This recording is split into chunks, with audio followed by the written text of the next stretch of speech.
That's right. I forgot.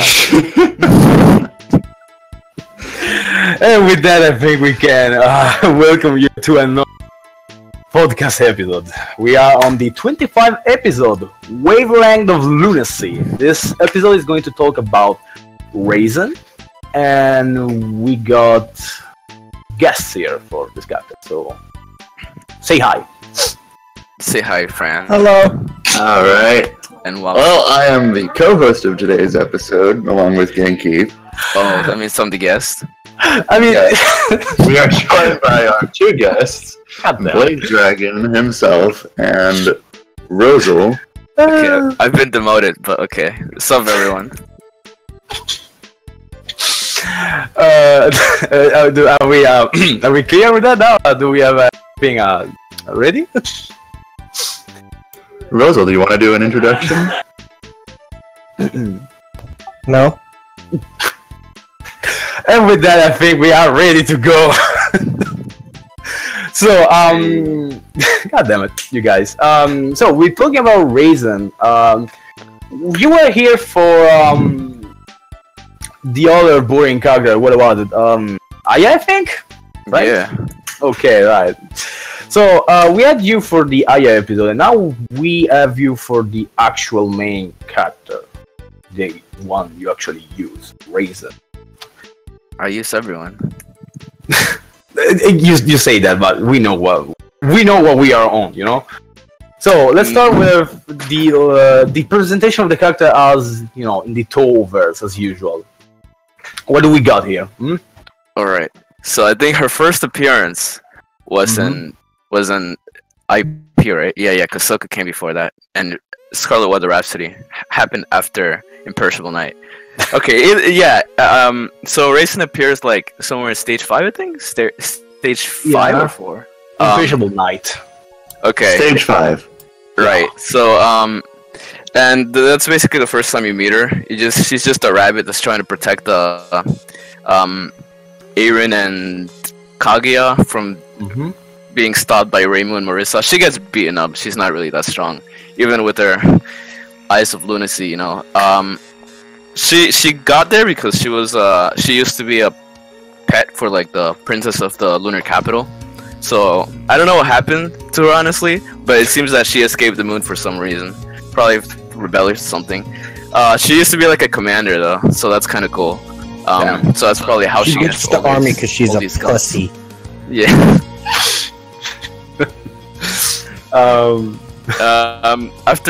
So basically she's pretty much a traitor when she gets to the Earth, and she's protected by Aaron and Kaguya. So they just don't fucking drag her back or kill her or something. I don't know what they do to traitors in the lunar capital.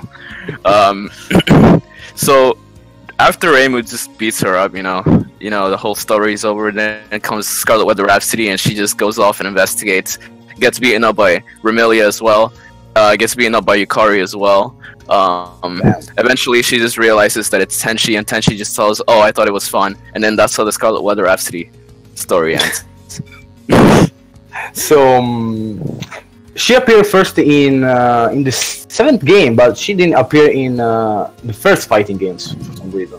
Yeah, I am. Yeah, that was IMP is 7.5, right? Yeah. Yes. Yeah. Too soon. Did she show up in IMP? No, she didn't show up. Only Suika was the first one, so showed up there. But she anyway. is a fighting game only character, yeah. So she appeared quite a lot. Lately, she has been quite the main character. Would you agree?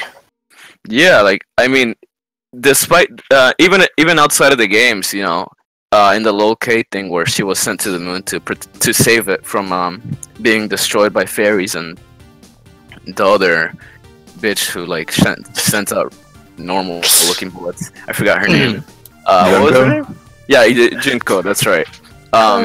Even outside of that, like in Silent Sinner of the Blue, she was she was investigating the people who were trying to go to the moon. She didn't go to the moon herself.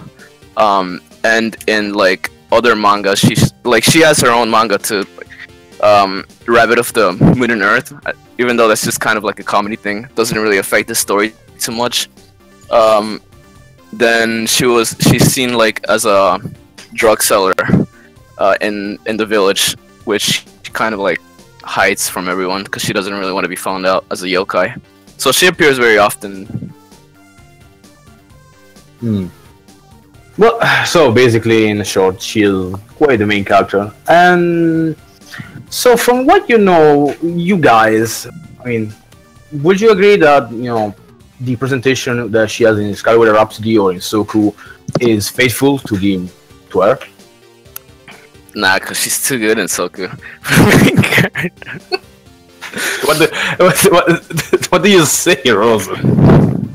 I think I'm sure I've mentioned it before, but I hate her Soku animations so much. Why is it she looks like a wimp. like open up Soku and look at her walk animation. That's not the walk of a traitor to her own kind seeking redemption. That's walking to the grocery store. I mean, come on, she struts. Well, yeah. I don't think she has a very strong personality, except when she's in Entei with Tewi. I think Tewi's the only one who kind of bullies. Everyone else just kind of like treats her like, I don't know, probably a weakling and stuff. Her moves do reflect how I think she'd fight in real Toho though. She does shoot with her hands and with a gun as well. She can do both. But the guns give her more ability to shoot other kind of bullets besides, the ones that you see in Soku. It's just suppository. Then it's just a little C bullet, and then the bigger one is just a bigger C bullet, and then and then you got a laser. Besides that, like Urban Legend and Limbo gives her like some shotguns and stuff, and other sort of abilities with the gun that you don't really get with the normal fingertip, I guess. So I guess I do think her moveset is interesting because a lot of her moves are kind of like implied lunacy. Like she's not literally shooting you with eyeball lasers. She's staring you in the eyes and making you think she's shooting you with eyeball lasers. In fact, you don't even know if lunatic red eyes is actually even an attack. Maybe it's just all an illusion, Damn. Yeah, there's a lot to read into her moveset. It's really interesting.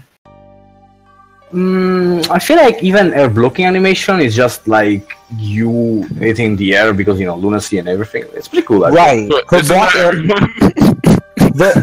Her block animation is her staring you down to convince you to not hurt her. I don't know. It's weird and cool. That's pretty nice. So I guess overall she's kind of okay in representation in terms of her actual character. Yeah, but I think maybe because so far it really looks like they switched the power roles, except for like Yuyuko when they were making Soku. Because like the weakest characters are kind of pretty strong, except for Yuyuko. Oh, Remilde is so strong. Oh, never mind. They just I don't even know what they did. What were you saying, Rosel? You were going to say something? Oh, how about Cyrano? Isn't she like? I don't know. Do people say she's low tier? Yeah. I really don't know what the software did in terms of power levels. I just know Reisen is way too high for like the story mode. I don't know what the software intended, honestly. I mean, game balance doesn't always reflect, the actual lore balance, let's say. So it's not strange. We're getting a lore accurate Soku where Cyrano is 10 pixels tall. Nice. But anyway, overall, I think we kind of went and presented the character pretty well. So we can probably already start into the real meat of the discussion. So let's say, guys, give me your general explanation on how you feel this character should be played. Like, neutrally, pressure, okay, I mean, give me the general rundown. Rundown. You can start first, Rosel. Oh, okay, no pressure.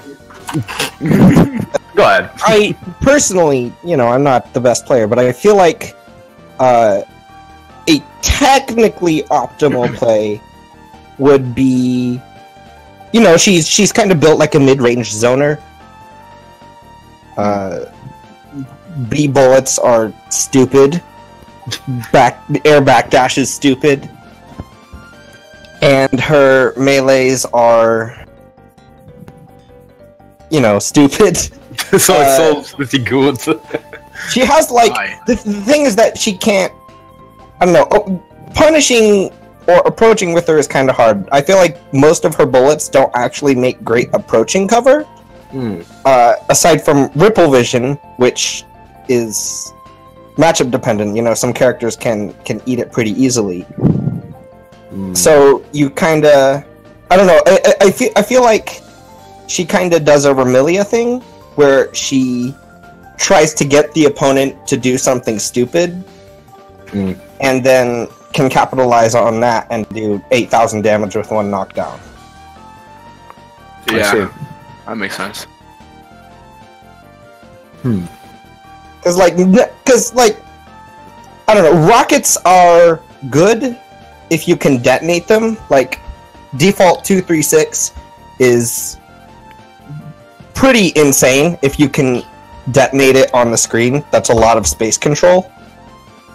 But most of her, you can't guarantee a rocket detonation, and B-bullets don't have any graze resist.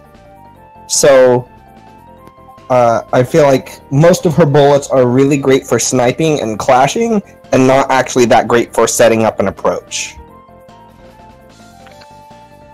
I see. Yeah, that makes sense. Unlike other characters, although there is quite a lot of characters who aren't able to move in with bullets, but they're usually right. It's not like she's the only one. Yeah, but they usually tend to be handy with stuff like speed or bigger normals, perhaps. Right, like Reimu doesn't have that. Yeah, you can set up a 5C or a 236 with Reimu, and then just walk up to them. And if they can't clear out your bullets right away, it becomes a really safe approach. And Reisen's only similar thing to that is Ripple Vision, which is really great if your opponent doesn't actually have anything that can eat it. Which depends a lot on the matchup. Is that it? Yeah, I think so. I think she's really good at being safe if you can set up the right positioning and make decent reads on your opponent. She can be difficult to close in on, but actually running up to people is harder for her in a lot of cases. Not all cases, but a lot of cases.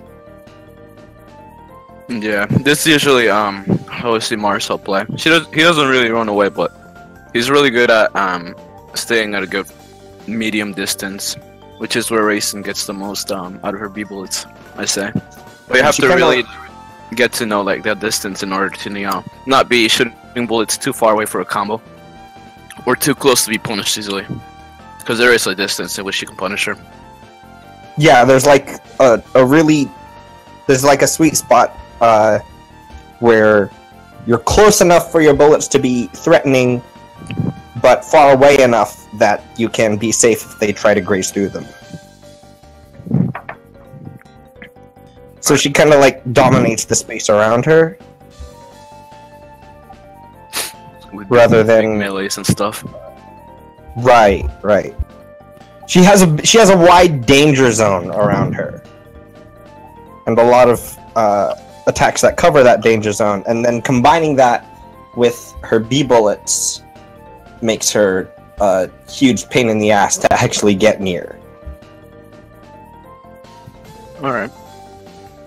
She kind of has I feel like she has a really complete moveset for neutral. But she also has that kind of slowness. Yeah, that's the thing. She is a very slow character just from moving. She has a button for every situation. There's not really any situation where there are no buttons you can press that would be good.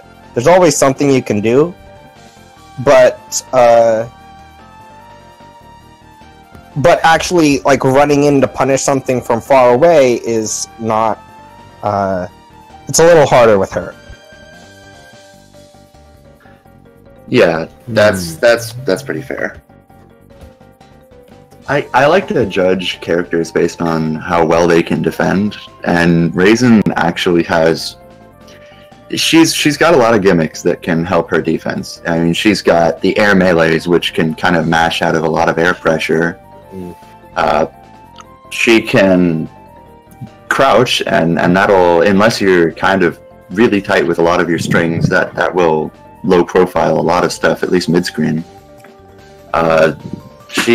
I mean, the B bullets, the pew pew, that's also kind of decent for an anti-air as well, like 6B. 6B is such a good anti-air.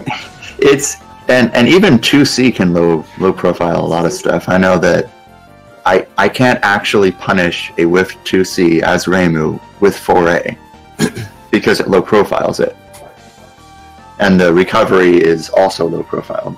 So there's just a couple of things. I mean, the pressure in my mind is usually dependent on the player rather than the character. I mean, yeah, certain characters are going to have a lot more pressure than others, but it's mostly dependent on the player. Like, you could have Blaze playing Cherno, who is a kind of, I mean, you know, tier lists, but she is kind of considered a low-tier character, but he basically swept an entire tournament with her because Blaze is a very good player. And most pressure is usually they're similar between the characters. So it's not like there's a really big difference. I mean, there are certain pressure monsters like Reisen and Aya, but I like to focus on the defense mostly because that is something that I find is very character specific. Right. Neutral as well. So wait, Ren is a guy who likes to narrow down the defense, make them look very similar, so he can escape them easier. Because I don't think everyone would agree that offense is really similar between the characters, but it does lead you to think that does lead you into some different methods of defending, which can be pretty good, I think. Okay, so wait. So a bunch of things. First, we Sir Spike here. So that's pretty neat. And yes, we have the server owner himself. And outside of that, you're already moving on pressure, and I do have some stuff to ask. But how do you feel you should play Reisen? Like, Rosel gave the idea, but what do you also think? Or you just share the same idea? Me or Fran? Oh, we could probably say I'll be quick. Don't worry. Reisen, I think that she could be played, and because she's so slow and neutral, you kind of want to stay close to the enemy, especially because she's got the hitboxes with J8A and J6A that are just kind of objectively insane. And when you're staying close to the enemy, you don't really have to worry about the long-term movement being awful because you can rely on your high jumps. You can kind of poke people out of pressure with, B bullets, but you also kind of have the option to snipe people and clear in full screen with charged C bullets and default 2-1-4. But that's not how I feel like Reisen should be played. I think close. So what do you think, Blaze? I think Reisen is the biggest, one of the biggest open-ended characters that I've honestly seen outside of maybe well, Yuriko isn't even, but she just like Yuriko, she has a lot of different ways that she can be played, and taking away Yuriko's broken sphere bloom thing, you're not really forced into an optimal offensive play or anything like that. Because I have seen her be played in lots of different ways. I've seen her be a little farther than usual and spam B bullets because people are always running into you when you're shooting B bullets from a distance. So say you're not really in the sweet spot and you're a little farther than that, assuming that they get into the sweet spot because they're trying to grace at you and they get hit by a B bullet, or you hit them, or you stay in your ground and you hit them with a J6A or a J8A if they're coming above you. I think she has the ability to play farther away. What she can do is she can't really take a lot of knockdowns, because I think that would probably be very, very bad for you, especially without defense cards. But when it comes to like where you want to be neutral, unlike a lot of other characters that I see, I feel like, you know, she can either be high on the air, not super high, of course, not like this perfect flight characters, but she can be above people or she can be below people, because she has really, really good. Or she can be in front of people if she wants, because she has really, really good normals for every single one of those situations. Obviously, when someone is below you, you have diagonals, which is pretty much that. Pretty much a lot of characters can really do that. And I used to actually do this when I was a newer player. I used to do a lot of diagonals with that are really Aya-like and stuff. And then I started getting interested in some other gameplay, right? I just wanted to use my JDA, for example, right? My favorite move in this game. I remember when you were joining Blaze, then you playing versus Gup would love the ceiling hug and do the whole J2C a la silent thing, and it used to drive Gup completely mental. I also remember Spike telling me that I used to like super like jump every single time, and I was like, you know, I'm playing race, I'm playing a rabbit, so you know, it makes sense. But I did eventually change that way. I started staying under people, which I started believing that's my way of playing soku, and like I thought, you know, I feel like this could be the gameplay that is going to work the best for me, because J-Day, you know, besides hitting backwards, and you know, it's not you get to hit backwards a lot of J-Days anyways. Besides hitting backwards, you can always convert into that nice LRE, or if you're close to the wall, you can hit them with a J6A, and you know they'll get that also combo into LRE and stuff. And plus you have a lot of combo ability in the air as well. So I feel like, you know, above, below, right in front of people, you have a lot of different positions you can be in neutral, and especially with their big melee. Now, when it comes to like defense versus offense, playing a slow character, playing like farther away and closer away, I feel like sure you can be, even though you are slow, the closer you go into your opponent, the faster your B-bullets can hit, right? So I feel like if you're an offensive type, you can just you can go forward, right? And this might be very dangerous against characters that Spike would hate, like Yomu. I also feel like going blindly into Yomu could potentially be quite painful. But you know, I do me sometimes. Yeah, I just go in and I use 6-6A. I use J5A for an anti-air sometimes, which is really, really good. And you know, if I feel like I'm not going to beat people up close, as soon as I get really, really close to the opponent into a space that it's good enough for B-bullets to actually snipe something, I feel like that would also make Reisen a very offensive type character. She's not really hitting you in normals, because her 6-6A is also huge, by the way. So I feel like, you know, any character with a good tall 6-6A can really dash up to opponents who are trying to high jump from the ground to the air and just smack them, right? And granted, it gets a counter hit. It's going to be a good profit. But you know, this is like how I feel like Reisen has a lot of versatility in how she decides to want to play. Yeah, I agree. She's really versatile in that respect, quite a lot more versatile than a lot of the other characters. But I kind of disagree with the people who say you can just PPB all day. I think that's kind of wrong. The fact that you can give that impression means you're a good player. But largely B is about sniping, and you know, the expectation they're going to stop a bullet there and then you catch them, rather than much else. Obviously it can be used in pressure and so on too, but in neutral, often it's better just not to B, because as has been commented, Reisen is actually quite slow, and even though B's recovery is fast, it's time and it's spirit. You want to keep moving, especially against the faster characters like Yumu and so on. You can't really afford to keep still, especially with so many grazing hitboxes that Yumu has. And long reach. Yeah, and besides, like, you're not even pressing it that much. Like, you press it twice in the air, and then you have to like move back into the ground. That's a spot right there where you're like, you're sort of not in a good position right there, because you shot twice in the air, and you know you can't just shoot B-bullets again, because then you don't even have air cancel to escape from. So you're only shooting twice. So I don't know why people feel that way, honestly. Well, yeah, again, it's people who are easy to snipe get pissed off because you snipe them and you keep sniping them and they're like, oh my god, man, you keep pressing B. So I figured that's the general explanation of, the neutral. You guys, all of you, like, I'm the only one who isn't talking. Play Reisen. What's up with that?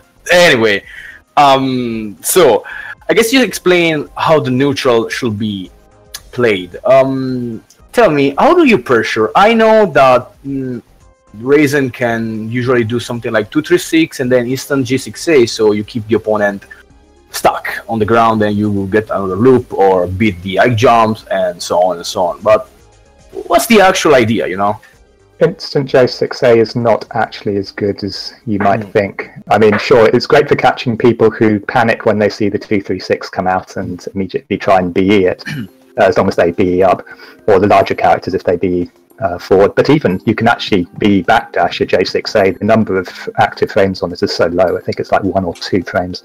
So you'll just miss it on the invulnerability. And then Reisen doesn't really have much she can do with that, because it sends her backwards. Sure, she can convert into B, but that gives you ample time to get out. I think I used to use instant and J6A all the time, and I have phased into saving it for really hard reads. Exactly, yeah. Because I think instant J5A is better often. It depends again against tall opponents. It's better. Shorter people, then that's also tedious. Yeah, I mean, this is pressure, right? So it doesn't. I think JCC also gets dodged. I mean, crouched and stuff. Besides, unless it's like Yukari. Written says there's a lot of like different BE spots in C36. So I think JCC does cover one of them, but it also gets beaten by crouch. It is the easiest to use, though. I think. In terms of being able to catch B, because J5A, I don't know, has a little more specifics and stuff here and there. I don't even think she has other BE catch. J2A is a BE catch, but it's a really, really slow BE catch. So it's between those three more popular melees, I think. Yeah, certainly in the corner you have a bit of choice. I mean, I would actually argue that Reisen's mid-screen pressure is not that great often. It's very vulnerable to being coined, and you have a up back out via BE quite a lot of the time, and you will quite likely get away. Not necessarily always, but if you've got full orbs, it's usually worth a chance. But you get out before you get pushed to the corner. What do you want to say, Rosel? Yeah. I feel like corner pressure in general is like, I don't know. I'm not sure if there's one particular goal just because you have so many options. Your staggers are decent. 2-3-6 is insane. You have spell crush strings. You have strong border escape chases. You have some catches if you feel comfortable making that read.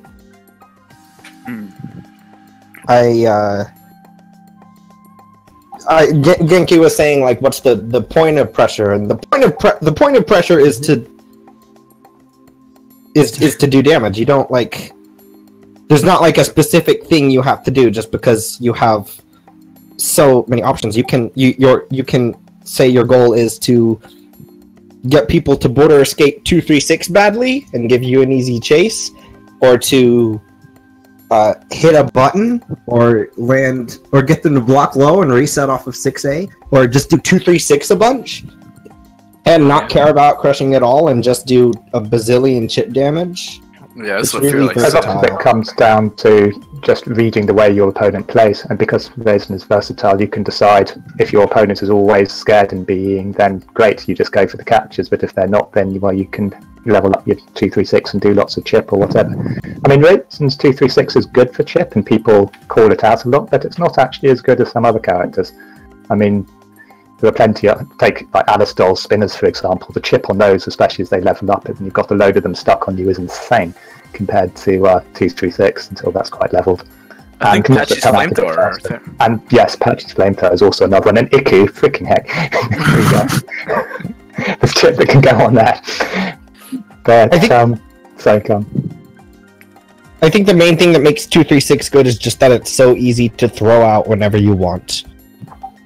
Because of its nature, it's tied off of a lot of things if you do them close enough or get a wrong block, and it's plus if you stand still. It's plus if you don't cancel it, or it's plus if you do high jump 9 and down flight straight down. And so you can, if you get just a little bit of respect, you can start to pull off some really jank-ass strings. Yeah, I remember when I was a young player playing against Doric, then he would just wreck me in the corner with just doing C's into F5A or something to catch me just trying to jump out or high jump, and then he'd just do 236, 236, and so, well, that was new, so I didn't really understand what to do. Just like, how do I even get out of this stupidity? Just gonna get crushed. Right, you can do like 236, 2C, 236 LRE or some crazy shit like that. And there's the chip racing deck where you level up for your 236, and then you use Dragon Star to buff up the chip damage. Then you use what else could buff up the? Oh, you use the poison thing, right? The green mist. There you go. Such a terrible one. Terrible card. Tank racing. So I've played Dragon Stars on Reisen before. I think I did versus you Rosel once actually. Probably.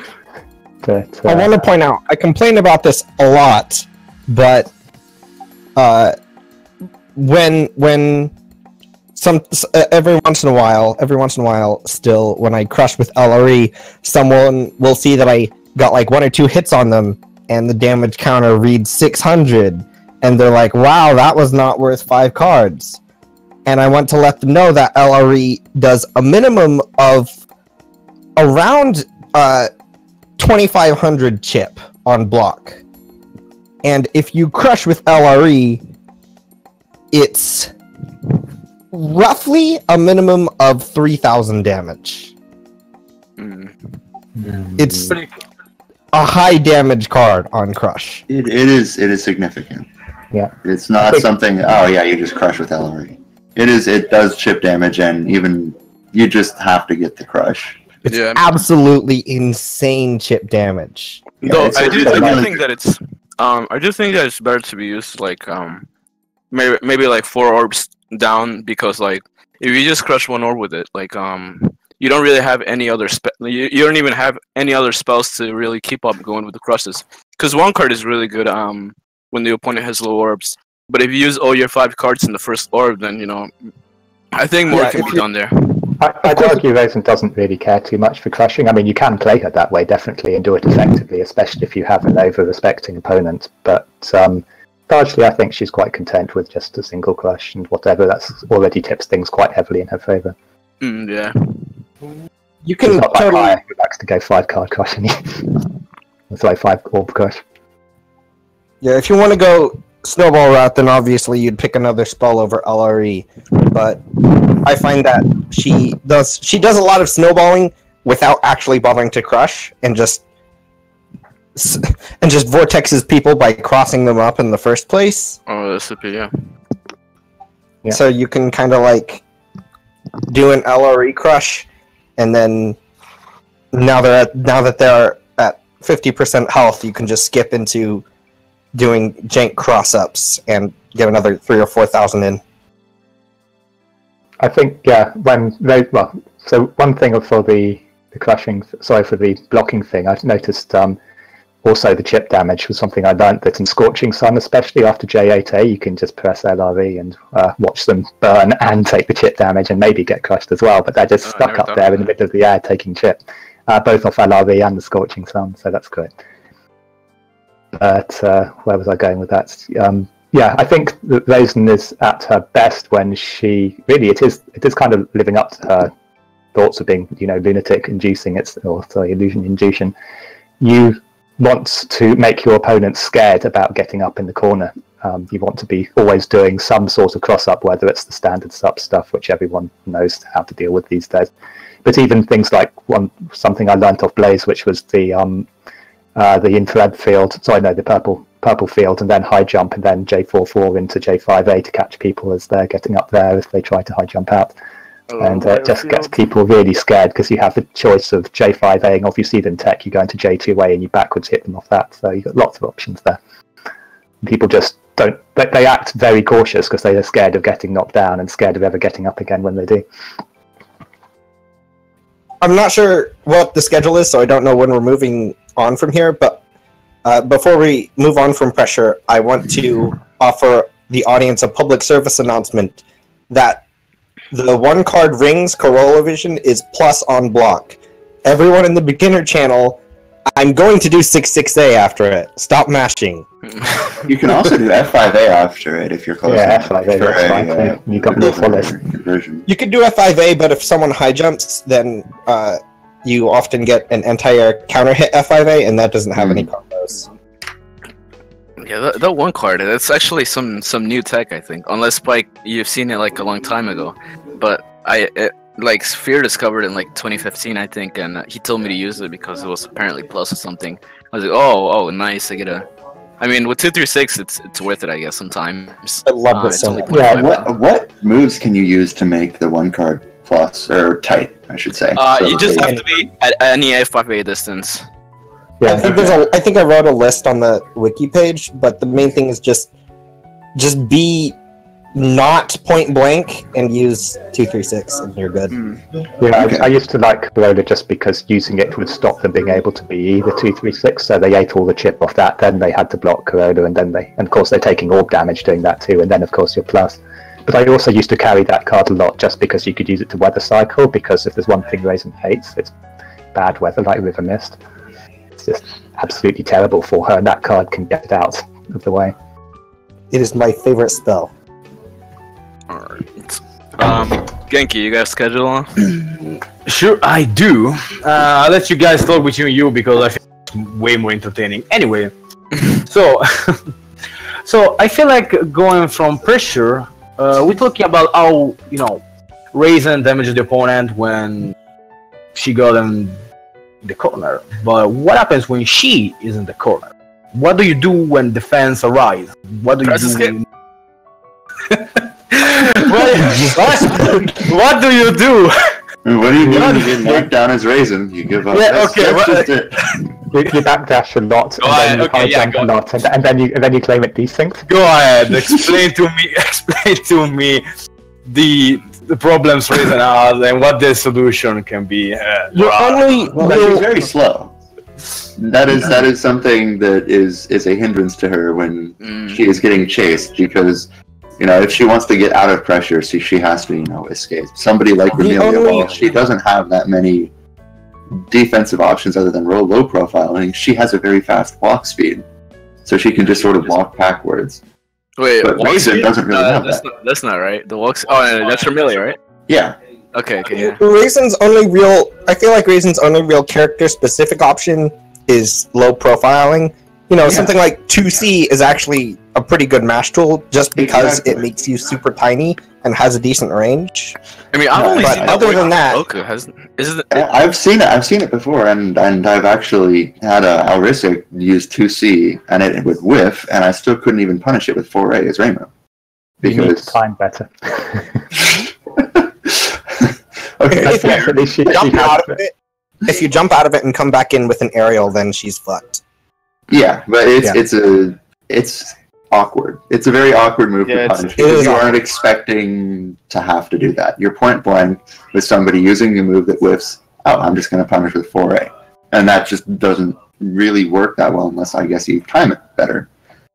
It depends who you're up against. It's a character-specific good medium to shortish range poke, but if you're within melee range, that's usually better to poke with melee, because 2C has its drawbacks. I remember Adef used to get completely wound up about 2C when he used to main Oku versus Reisen. He claimed it was the most unfair bullshit ever. Oh my god.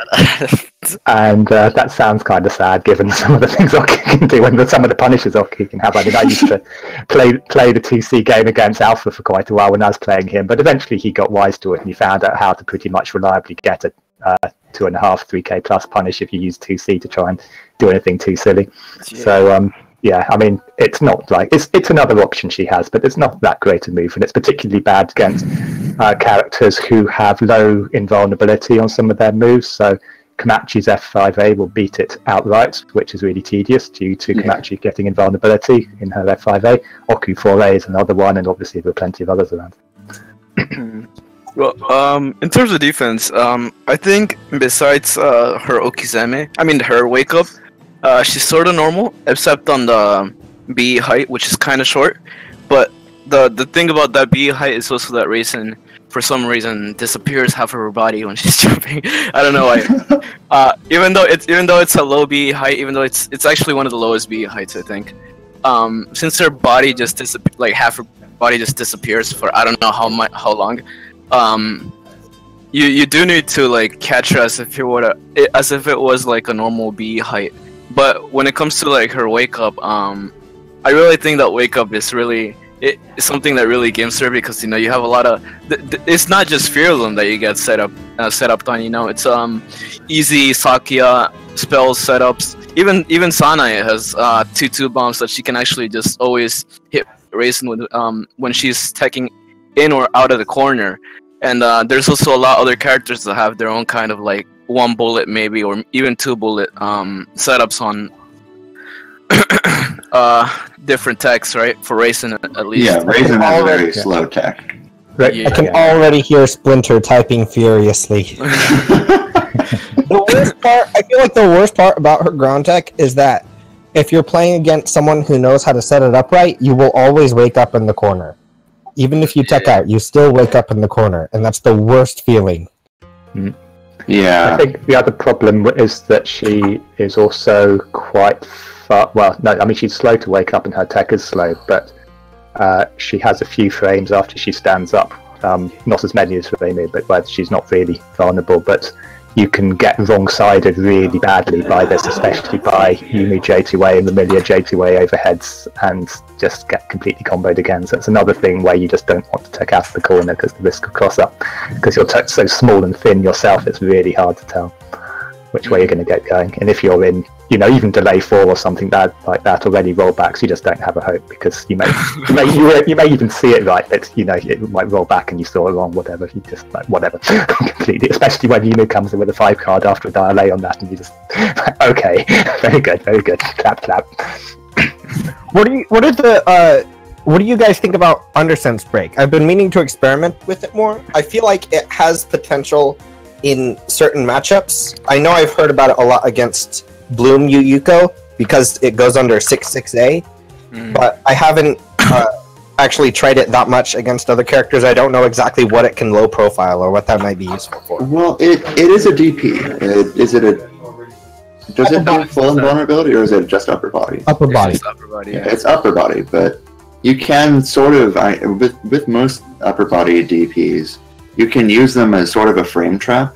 And if I recall, Undersense doesn't actually have that many recovery frames, so it's if it gets blocked, it's not as punishable as some other DPs. Yeah, it's punishable enough. You can still border escape forward. I mean, unless you really literally can't. I mean, even if you can't just literally block after it gets blocked, you can, since it's just a bullet.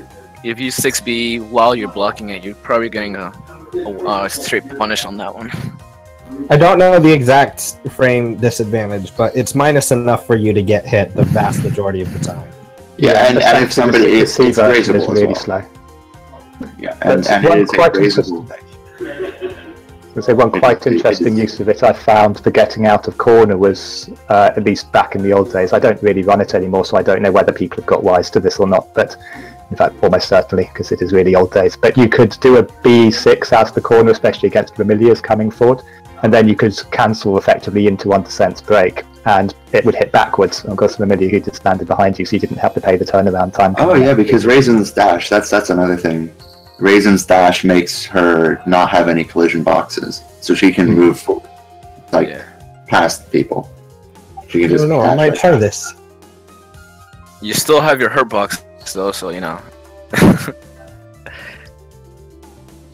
It's.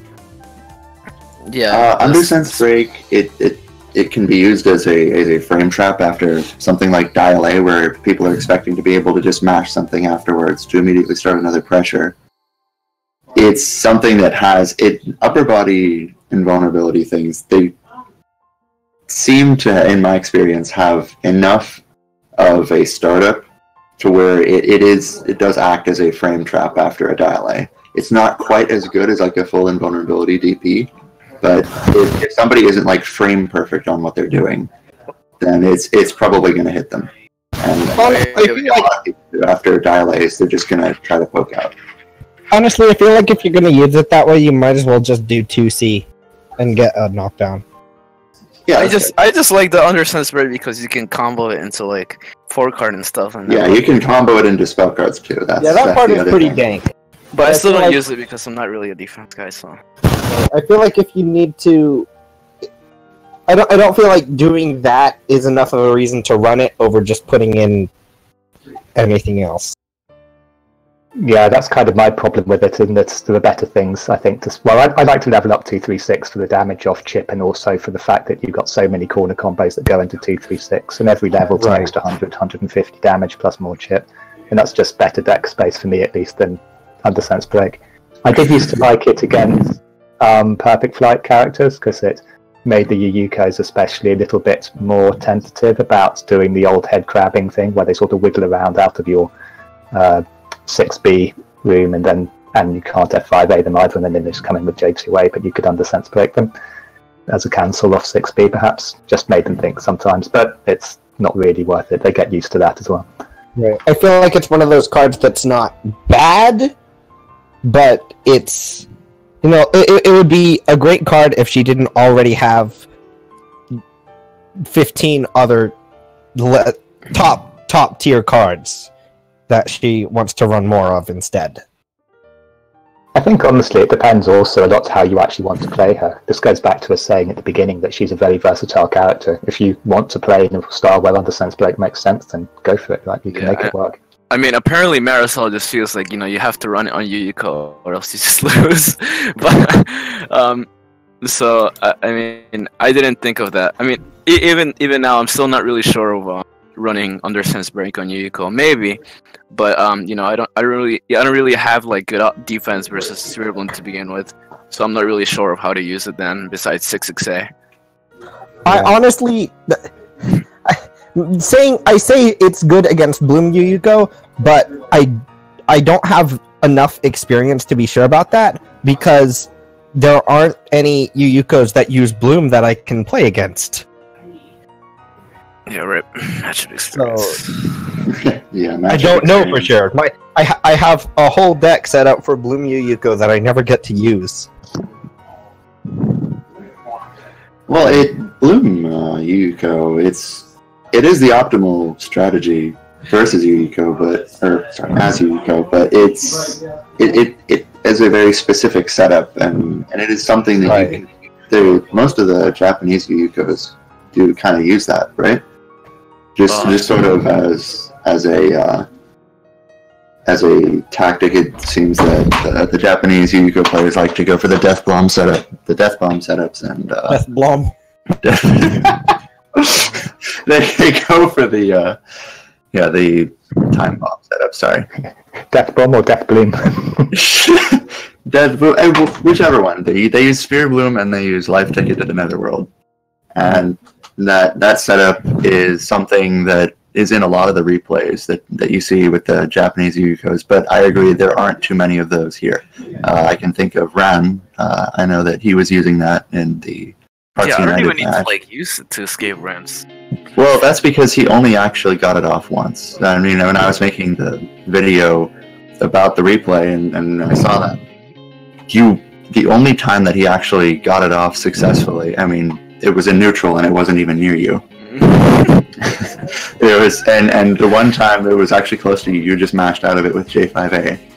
And Irish actually commented on it that, yeah, he probably would have lost on the first knockdown if Ram had actually gotten a successful Sphere Bloom Oki off, but he didn't once. So that's just something to consider. Alright. Anything else, Banky? I always wait for you guys, but it seems you kinda went above and beyond. So, next on the list we have the opposite of, you know, defending on Wake Up. It's damaging someone on Wake Up. Okizeme. What does Reisen do on Okizeme? I actually kind of know that she can perfectly, you know, do the punch 50-50 cross-up thingy. But what about the rest? What can you do? outside of that? Well, she's got lots of cross-ups. That is the main appeal, because she's got all of those illusions and stuff where you can't really see where she's going. There's the Blaze ultraviolet field into the J44, J5A. There's lots of things you can do with that. If you get a read, you can just hover above someone and do J2A. Yeah, J2A as well. J2A is actually plus if on block nearly any time that it's hit. Almost always plus. Almost always plus. Yeah. I think one of my favourites is simply doing a J44 and then into J5A, hitting backwards and then landing into it afterwards. People have this habit of thinking because it hit backwards, then you're seriously not going to be able to land, and they'll try and mash you, but of course you're plus, so you get to beat them up anyway. As for other reasons, Marisol does use the 2-2 very often and uses it very well, especially on some characters, even in characters that I really haven't seen 2-2 be used very often, like Aya, for example. He uses the 2-2 in order to create like this sort of bullet catch for like the neutral spot, but also, you know, since it's onboard escapable, if they chicken block it, you know, that's straight up like unbeatable air unblockable right there, and like it combos from like it combos with melee, and the 2-2 default has a lot of nice uses. Has a lot of nice uses and stuff. Yeah. I use it specifically under Milia because, you know, I'm still trying to practice it though, but it does cover like her neutral spot very well, and it stops her from mashing something in the neutral spot, which I have some problems with dealing sometimes. So you got, you know, buyout field, you got 2-2, you got SUP, which in some matchups it depends on whether it really is a 50-50, because the first 50-50 starts on whether they wake up in the corner or they wake up in neutral spot. And in some characters, you know, you might not even get to catch a neutral spot sometimes. And then, you know, even after that 50-50 happens, then there's another 50-50. So I do feel like there's like some spot. People have enough opportunities to escape the SCP crossover if they're really looking out for it. But you know, the combo does the 6-8 does combo into many good spell cards, so that's good right there. And it also doesn't really waste a lot of spirit damage, so that's also something that, you know, another Okizeme setup can really do, besides maybe high jump J44 J5A cross up, which is something that dodges DPs, which is nice because all the DPs go backwards from that one. So yeah, Reisen does have a lot of cool Okizeme stuff. Yeah, I quite like even the default 2-2C, to be honest. You stay on the ground, you high jump it, and then you have a chance of, if you see them attacking, then you can hard land JTD off it and then sup off that, which can be really confusing. And if they don't, then you've got the bullet cover to go in with. No, sorry. No, sorry. What about the default 2-2C into a charge 3A cross-up? Because that's something that you don't actually see a lot of people use. Charge because they'll go for the 6A. Well, I wouldn't use I don't really use the whole thing you said 2-2C into charge 3A, because I feel like that's gonna take too much time. Yeah, I do feel charge 3A though, because I mean, now that I think about it, I don't really know what works that well, because it's just the same as SUP. You just have to like, it's just different. Block it. It's the same as SUP except lower reward. It is, but there's more. Yeah, it's harder to read. It's a harder to read startup. I mean, you can see, if somebody is intentionally whiffing 3A, it's probably going to be a charge 3A, and they're going to go for the cross-up. But it's more to think about, because it's a charged move, so it will get a crush.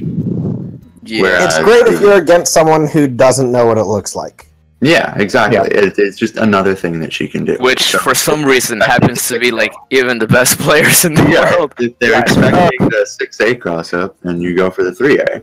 There are a lot of weird things that are bad in Soku that end up working anyway, just because there aren't enough. It's still a smallish game. It's not So that the it's meta a is smallish still game. kind She of just has so much she can do that it gets a little I mean, like- cumbersome to actually. Remember them all. Yeah. I think Yeah, I mean, one of my favorite memes with Reisen is to do 6-6B Okizeme, because what happens is people will, people play a mid tech or a long tech character, so you just run after them in 6-6B, and then they block it high and don't realize that it's -1 on point blank wrong block. And now that you've spaced it, you're plus, and you get a free 5A combo. Yeah, definitely. So that's the next PSA. 6-6B is plus on wrong block a lot of times. If you have a slow jab, or if she spaced it, you're minus. Yeah, basically. The Reisen 6-6B, that's something that usually catches me a lot, because if you space it right, it'll actually put you in the perfect range for an F5A. And if you're trying to mash out of that, it's kind of weird. There aren't a lot of moves that are really good at mashing out of Reisen's F5A, right? It's the 6-6B, because it's also kind of spaced as well. But it's just another thing. Again, I think that's kind of character dependent. Pressure is widely considered so good, is there's so many things that you have to keep track of. Right. Yeah, I think so. I mean, something I found that worked quite well, that has absolutely no reason to do so other than people not expecting it, is doing a bear 2-3-6 against someone in the corner for Oki and watching them tech, and you immediately high jump 7, cancel it into J2A, and then you cross them up with a J2A because the 2-3-6 recovers really quickly into high jump. So it's much faster to do that with others, and they just don't expect it. Like, oh, you 2-3-6, I'll just tech, and suddenly they're hit. Mm-hmm. And another thing, if the 6-6A frame trap as well, it's sort of, so you use 6-6A. This is just something that I've noticed. It's a bit of a flowcharty mid-screen pressure. So you hit somebody with a 6-6A. You have two options for the setup. You either do 2-3-6, or you just mash 2A or 4A. If they graze forward to read the 2-3-6, you'll actually hit them, and it'll be plus for your 4A 2A. If they don't, if they go for the mash and you hit them with the 2-3-6, well, they just ate a raw 2-3-6, because that's also plus. It's a flowcharty 50-50, but it is something to consider if you're just starting to play Reisen. That is a fairly simple 50-50 mix-up to do. There's actually a lot more to it. 6-6A is really an untight 6-6A 2-3-6 is really jank. Like high jump 9 J5A beats Reisen a lot of times if you input it really well. Yeah.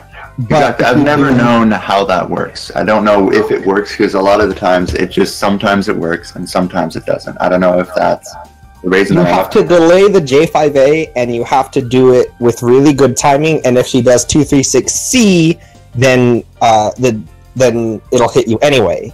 Okay. So if she's like to do this. If she's jumping instead, you have to stand there and let her jump over you, or graze forward sometimes, depending on your character, or you might jump backwards. And Reisen has answers to each of those, but none of them are the same answer. Yeah, it's a really big, weird tree. So even the 50-50s. If anyone has fully explored the guessing game that happens after a mid-screen blocked 6-6A, please tell me about it, because I don't fully understand it. You do it first Yumu. The full exploration is Yumu 6-2-3-CZ, and you get hit. Or you do nothing and you hit Yumu, but if you do anything, even if you melee, then Yumu will beat you on boxes. I honestly feel like the technically safest choice for Reisen starting out in a match is to do 6-6A, and if they block it, you just hold 1 and you don't do anything. Because then if they high jump and do an aerial, you win because they whiff it. Yep. If they and it's the thing, most people do. I don't know, maybe you could do 2A and try to beat people that dash up afterwards.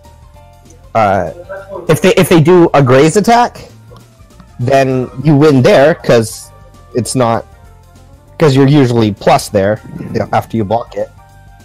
But since most people don't do the high jump 9 J5A right, because the timing is hard, and because a lot of people, for whatever reason, tend to dash forward and then high jump, and they lose frames on that, then you can just high jump 9 J5A and get a combo a lot of the times anyway.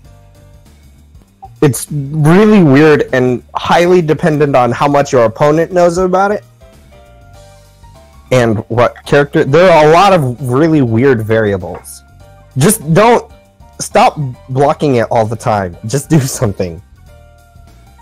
Well, the thing about 6-6A is it's got a pretty big hitbox. It's a good move. It might not be the fastest 6-6A, but it does have a pretty decently sized hitbox. It's definitely a great move. And it is air unblockable as well, so if you try to high jump out, it's also got a pretty nasty hitbox going upwards, so you can smack somebody down. And if you get a cross up off that, you can combo to like 2-3 is an awesome move that is really mediocre on block.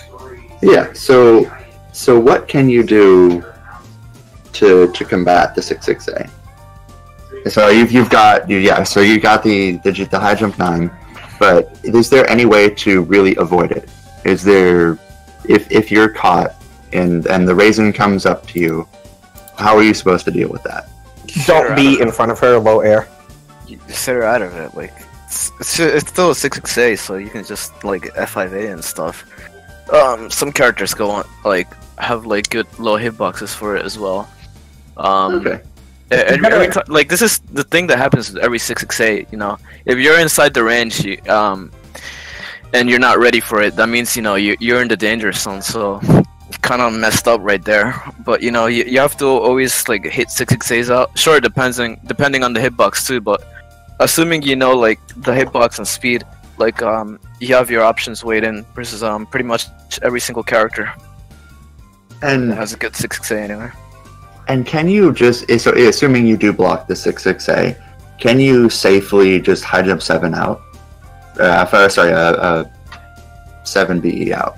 Just on blocking that, if you don't want to deal with the mix-ups and you don't want to deal with the 50-50. Yeah, it's just if you 1BE, I think you're up. She can kind of chase, but it's not,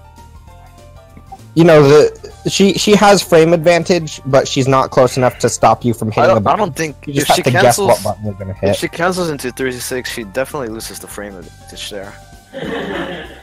If she goes into 236 and you BE'd the 6-6A, she's still plus, but she's kind of far away. She still has, she has a neutral advantage, but it's not really a chase. Alright. Anything else that we have to cover, Genki? Bank call? Let's see what's next. Well, you guys pretty much explained the character, at least for the basics. All that remains is either discussing these cards, I guess both skill and spell cards, mostly spell cards usually. The matchups, and what you want to watch out when fighting her, so explaining how to counter Reisen. Let's see. Let's go with the usual, skill and spells. So let's talk about skills. I don't see too many alts when I see a Reisen. So what's up about that? Her defaults are too good. I feel like most of her cards suck. I think she has like 5.5 good spells, and then like a couple of good alts, like 2 or 3 good alts, and then a couple of alts that I suspect have potential, but I'm not sure about, and then the rest you just shouldn't bother with. Like the alt 236s are just a non-starter because default is too insane. The default 236 is probably one of the safest. If you just want to level up a skill, that is probably the best skill to level up. Yeah. Most of the other stuff is games on level 0. You've also got the ultraviolet field. We've talked about that and undersense a little bit for the 236. Something to note: if you are going to take undersense, you do lose out on the ultra red and ultraviolet field, which they can avoid a lot of stuff. So ultra red field, it's interesting because it can actually dodge. It gives you bullet invulnerability. Like it's not like it's in certain situations, like in Hearts United, Blaze used it to dodge Exodia in Typhoon, and it was if he hadn't used that, he'd be dead to rights. Yeah. I think it has like these life-saving opportunities for a move that's not used very often, I guess. Yeah, it does, and something also notable, it can actually be used to avoid Type 3 bullets. And that's something that is it's pretty insane to think about, because it is very situational, but in a situation that you need to avoid a bullet like that with, like, say, Exodia, you might, I don't know if you can use it to avoid Fantasy Heaven, but I don't see why you shouldn't be able to. But if you use the setup right. Never tried it at Fantasy Heaven. Usually you'll never get a chance. But it's also good for dodging Tokamak as well. So you can keep Okko at a standstill there. It's really, really good in a few very specific situations. Yeah, in if those someone situations. If Suika uses Missing Purple Power in Typhoon, D623 will save your life. Because everything is a bullet. So Suika has Type 3 bullet? What the heck? Missing Purple Power, it's all Type 3 bullets. Oh, that's stupid. So you can. So this is something to take away from this. Default 623 on Reisen can be used to dodge Missing Purple Power, except for her Suika's walking, because apparently I would honestly only do it in Typhoon because it's slower than it looks. If she uses Missing Purple Power and you try to do it straight up, she usually punches you before you actually finish. Yeah, but if you do it in Typhoon, you're not gonna. You're not gonna get punched out of it. Not gonna do anything anyway. So just D623, and that's the best you've got. Quick question about D623. How does it work? So you use the move, you do the little anime thing, and you've got a red field around you. I've noticed there's a little bit of a delay. If your opponent is in the field, bullets don't hit you. Yeah. So your opponent has to be in the field. Okay, that's interesting. It has to be your opponent in the field. It doesn't matter where you are. It has to be pretty well in the field, so this C version of the red field is not really that great because the circle's so damn small. It's so small, so in that case, in order to avoid it, so say you have the same Typhoon Exodia situation, if you're playing as the Iku in that situation, just stay away. You just want to stay out of the field so that it can't be used to avoid the bullets. In the same token, you can say that as Suika, does her hitbox kind of go into the field as she tries to do things? Is that how that avoids it? Well, it takes up so much space anyways, that if you put her in this C circle, something hits her, I think. Sweet MPP Suika is big and slow enough that you can use the C version and it basically works a lot of the time.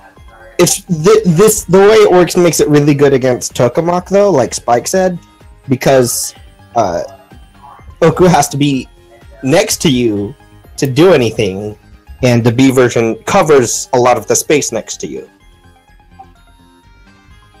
So if she gets into a position where she's out of the 623, then she's not doing anything. Yeah, I still think purple is better for the most part, especially against the rushdown characters. I like it a lot for sort of anti-Yumu and also anti-DP. Yeah, definitely. We can talk a little bit more about the purple field, but it is mainly used for pressure. Is that the same thing where they have to be inside of the field in order to see it? Okay, so right, same way. So they have to be inside of the field, but then they will end up seeing. I believe it goes up to 2 extra. The field gets bigger, so it's if you're in the middle of the field or something, every time it'll be a certain amount of space, and if there's enough space between you and the end of the field, another Reisen will pop up there. Max level purple field is fucking hilarious because it almost turns into a neutral tool because it's so damn huge. Yeah, it's so massive, and you get hurt boxes, or is that? No, that's hit boxes, right? Are they? Oh my God. No, the clones don't have collision boxes. They don't have collision boxes, so they have hit boxes. So you can hit with the clones, but you cannot be hit in the clones. So it is a win-win situation if you are doing something. So it just extends your hitbox. To be honest, even at level 3, it's big enough.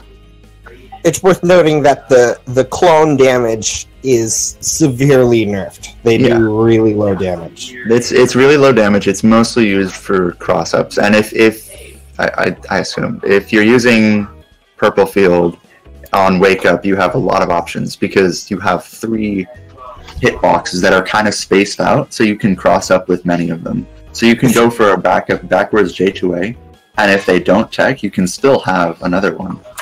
You can still have the one in front of them hit them with the J2A. Can Reisen cancel melee? I'm actually going to check. She can.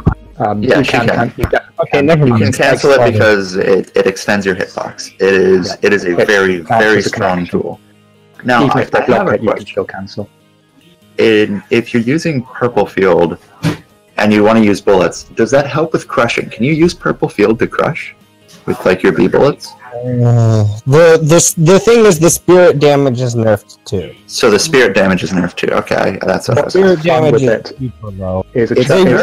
there's a lot more blocks. Charged C off when they're inside purple field, and somehow make them block that. Then that is great. Yeah. But even if they're in it and you get charged C off anyway, that's great screen clearance because you get 3 lots of it coming out. If you've got it in level 3, it's just insane. Yeah, I mean, it's a charge C is already insane on its own. It basically clears the entire screen, but if you have 3 of them, then well, especially because of the difference in spacing between them means it just covers so much of the screen area. That's 225% limit. 225% limit. If all of them were to theoretically. Well, that's pretty interesting. Now, I have a question. Since you're using the B bullets, and they actually do slow down after they've traveled a certain distance, can you chain the block stun with the purple field if you have it like maxed out until they have so that you can't? That's not going to happen in a real game. Okay, it's not going to happen in a real game where you chain the block stun in order to actually get a charged C bullet. Okay.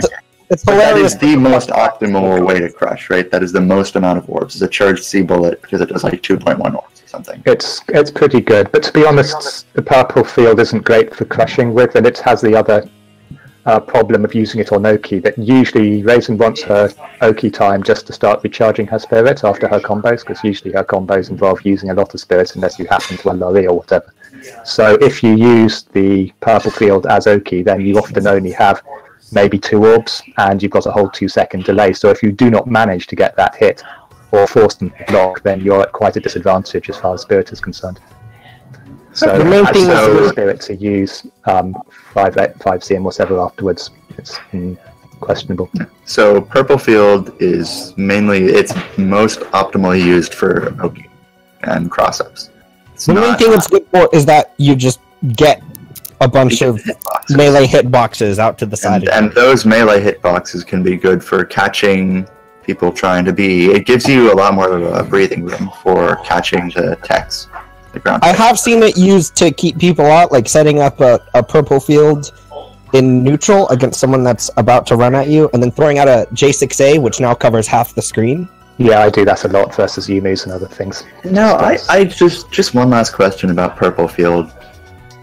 Is it possible, if you have it maxed out, to J44 and cross up somebody with a really long ground tech like Oku or Iku? Does the hitbox actually extend that far? Yeah. Yeah. The thing is, it's... How are you going to get them in it, though? If they've got the long tech, right, then you won't be able to get them with the purple field to begin with. You don't get to choose. It spawns either on top of you or on top of your opponent. Yeah. So you won't have to set it up there. And even if you start it up, so they will disappear in the middle of your J2A? Yes. Okay, interesting. You'd have to wait for them to finish their tech to get the purple field up. And have it stay on. Anything else about Ultraviolet? I think we've covered the 236s and the 63s now. I mean, we've already kind of combos get shorter with it. We've kind of done Undersense a little bit to death, but we covered the 236s by just saying default is the only default is the best. Don't take anything else because they just sort of do. I don't even think like the all 236 is that bad. It's just buggy, like the explosions. I forgot mind something. Mind bending. I would use mind bending if it actually worked. Yeah. The middle part of the move doesn't even have a hitbox. It's also plus like the normal 236 as well. So I feel like it would have been used, and it's also air usable. But you know, I don't know. Air usable 236. I guess I forgot to put in a hitbox in the middle or something. It would have. If the thing is, it doesn't even. It only sometimes actually hits people, and it never actually hits people in the corner. So everything you ever did with default 236 in corner pressure, you can't do any of that with mind bending at all. If it hit properly, I would definitely at least experiment with it. But the fact that it doesn't hit half the time just makes it not even worth it. Sorry, it's a good combo video too, honestly. Yeah, it is a great combo video. Elrisic had a really nice combo with mind bending and a bunch of alt skills, but it is not feasible. Yes, it's accurate spectral, definitely. Other than that, do you think we could move on to 214s? Because they have some use, and I've seen a couple of them. I'm mainly interested. Eyesight sucks. That's all. Yeah, eyesight cleaning. I don't know exactly how it works because I've seen some videos of it just sort of completely dodging and just obliterating bullets. It wipes out as you charge it. It wipes out bullets, and when you let go of the button, it puts a bullet on top of the opponent if they're inside it. So it seems to me like it is a more of a read version of the default 214 because it is also it deletes more stuff than the default 214. Yeah, so it deletes because the area kind of expands. So and you can let go of it at pretty much any time, right? Yeah, correct. It's also air usable, of course. Yeah, it is air usable, so you can basically wipe out the entire screen. I think Zero actually had one of the videos of using the eyesight cleaning to get rid of the Royal Diamond Ring bullets as well, and just completely dodging them. The thing is, in most cases, anything you could do with eyesight cleansing, anything you need eyesight cleansing to do, most of that you can just do with things you don't have to spend cards on. Yeah, like charge 5C, something like that. Yeah, if you need to clear the screen, charge C bullets will do it most of the time. Yeah, anyway. it's not that it's a bad move. Yeah, it's not that it's a bad move. It's just obsolete because you already have stuff that can do it. Right. It's just you're just putting a card in your deck that does stuff you can already do without it. So what are the uses for default 214 then? Default 214 is basically just for sniping and both aerial sniping and ground sniping, and the fact that it will combo on the ground from most distances into your 3-card breaker, and the air combo is obviously into the 4-card laser, both of which does great damage and captures idiots that tech and press buttons without thinking. One of my favorite looking combos is counter hit J6A into default 214B and then 3-card discarder if you have it. It looks super cool. That does saying. And it always goes into discarder. It will even go into discarder off really random hits. If you can get them to hit very high with the 214, you can even do it at pretty much full screen because they'll just drop in. Right. It works at most D214B into 3-card discarder works at most spaces on the ground, and if you get an anti-air hit, it works at any space on the ground. If you get a high anti-air hit, you can do it from full screen.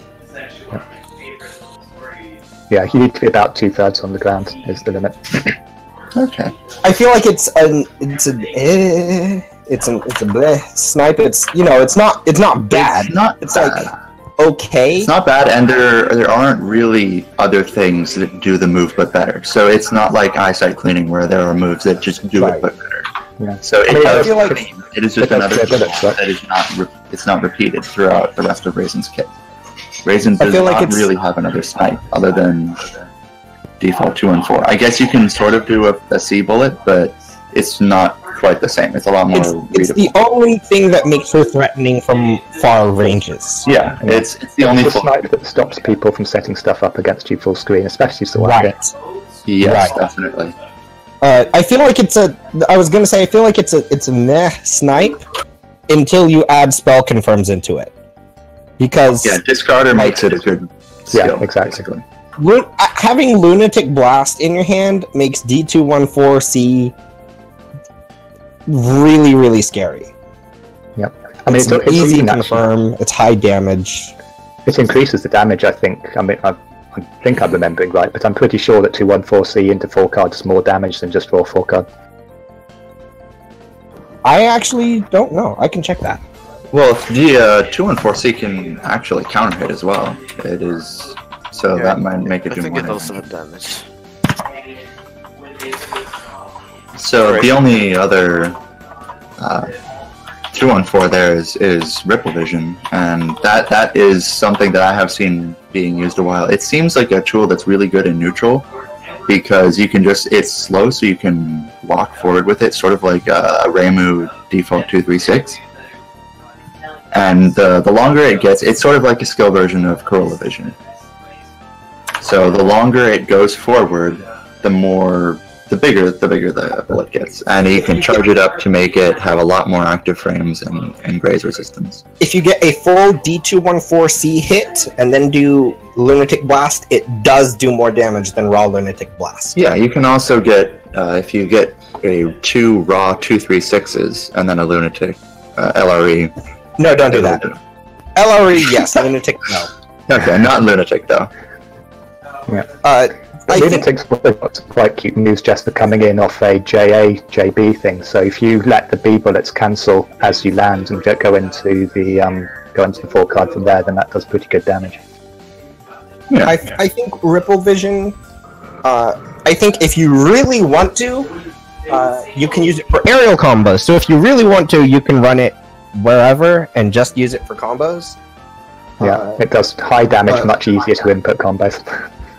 If you're wanting to use it for neutral, I feel like that's something really dependent on matchup. Personally, I use Ripple Vision in a small number of matchups. Those being the ones where the opponent isn't already throwing out bullets that eat it.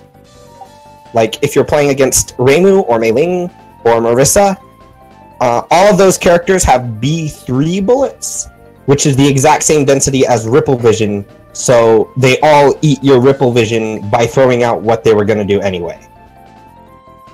I think Ripple Vision is really, again, up to how you choose to play Raisin for the most part. I mean, I kind of dislike it from long range because, sure, you can fire it out, but you've still got to follow it in, and if you fly in after using Ripple Vision, you've got the spirit penalty problem again, you get to them, and then you are lacking in spirit to actually do any decent combos with. But it can definitely annoy the opponent if you throw it out for loss of neutral and don't really commit. It's tedious for them to get around, especially if you can level max it, then it is a really nice skill from that point of view. But, I know, it just depends how you like to play, really. I prefer the default. I really like it against Remilia, Alice, and Aya. Because they have weak bullets. They don't have any bullets that can actually eat your Ripple Vision, and it trades with Alice dolls, which I will definitely... I will take eating an Alice doll in exchange for... Yeah, definitely. Just one question. So Spike, you said that it's not that useful for approaching from long range because you'd have to fly forward with it. Could you instead...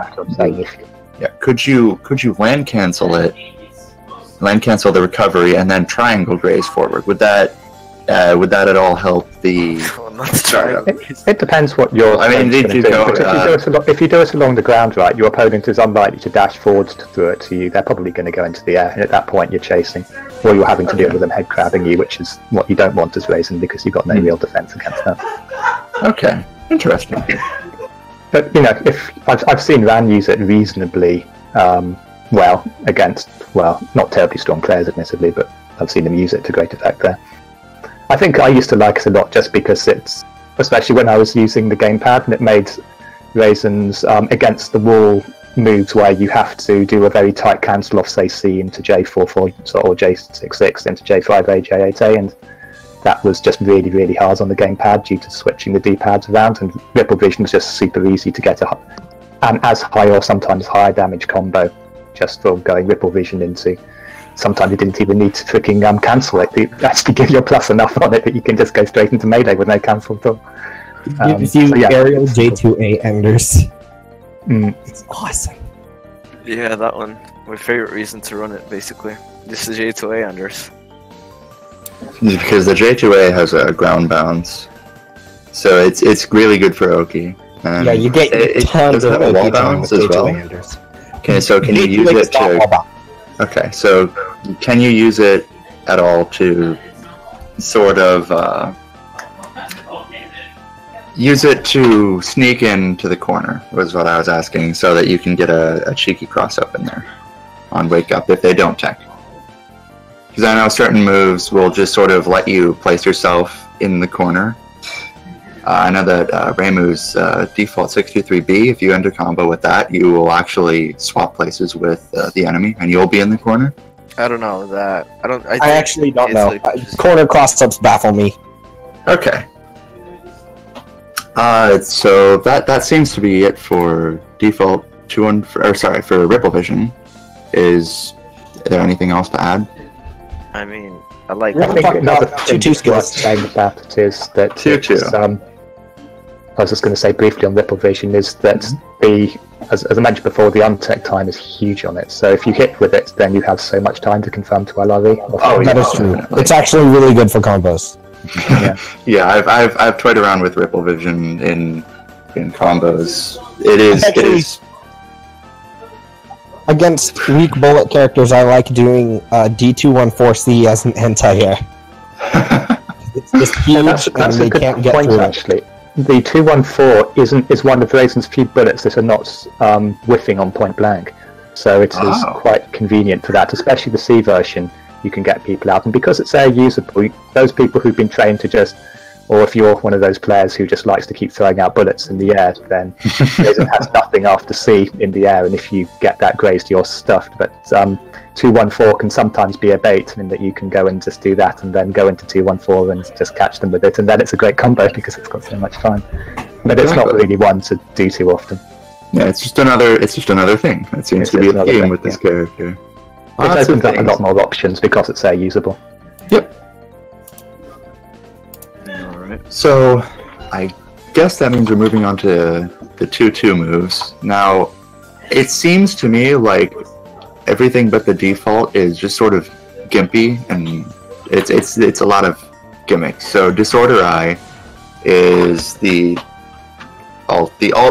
first alt 2-2, and what that does, you will send out clones of yourself. If you're using the B version at level 1, I believe, it will send out 2 to the side of you, which will be bullet clones, and then coming back they will be melee. It is a gimmick. So if you do get hit by it, it's usually based on matchup experience and not knowing how they work. I mean, if you whiff an air normal on it, then and that's straight whiff punish, then you can't really help it there, I guess. And the C version will throw out 4 clones diagonally, which work the same way, I believe. And it's air usable, I believe, right? This is Disorder Eye. Yeah, both are air usable, although the recovery of C, I think, in the air is quite long. Might be B as well, I can't really remember now. One kind of nice thing about it, I mean, it is a gimmick move, but it's a good move for the what do I do versus you move after I've just done 668 and she's blocked it. Because if I go into that 2-2, and she tries her PP, I'm going to get her. Yeah, because does it move your hurt box as well? Whilst you're split, you're invulnerable. Yeah, so that is it is a gimmick. It is a complicated gimmick, but it once you know how it works and you see, yeah, that's another option off of 6.6a. It is something. You can hit like one person with it once or twice, and then most people will have caught on to it. I feel like it's. I don't feel like. I don't know of anything it adds that's worth any cards. It's like it doesn't really do anything. It has a very specific usage. It's sort of like the default 623. It can be used in certain situations, but again, the other moves, the other choo-choos. It's not nearly before we move on to the D-choo-choo, why exactly is Accurate Spectral awful?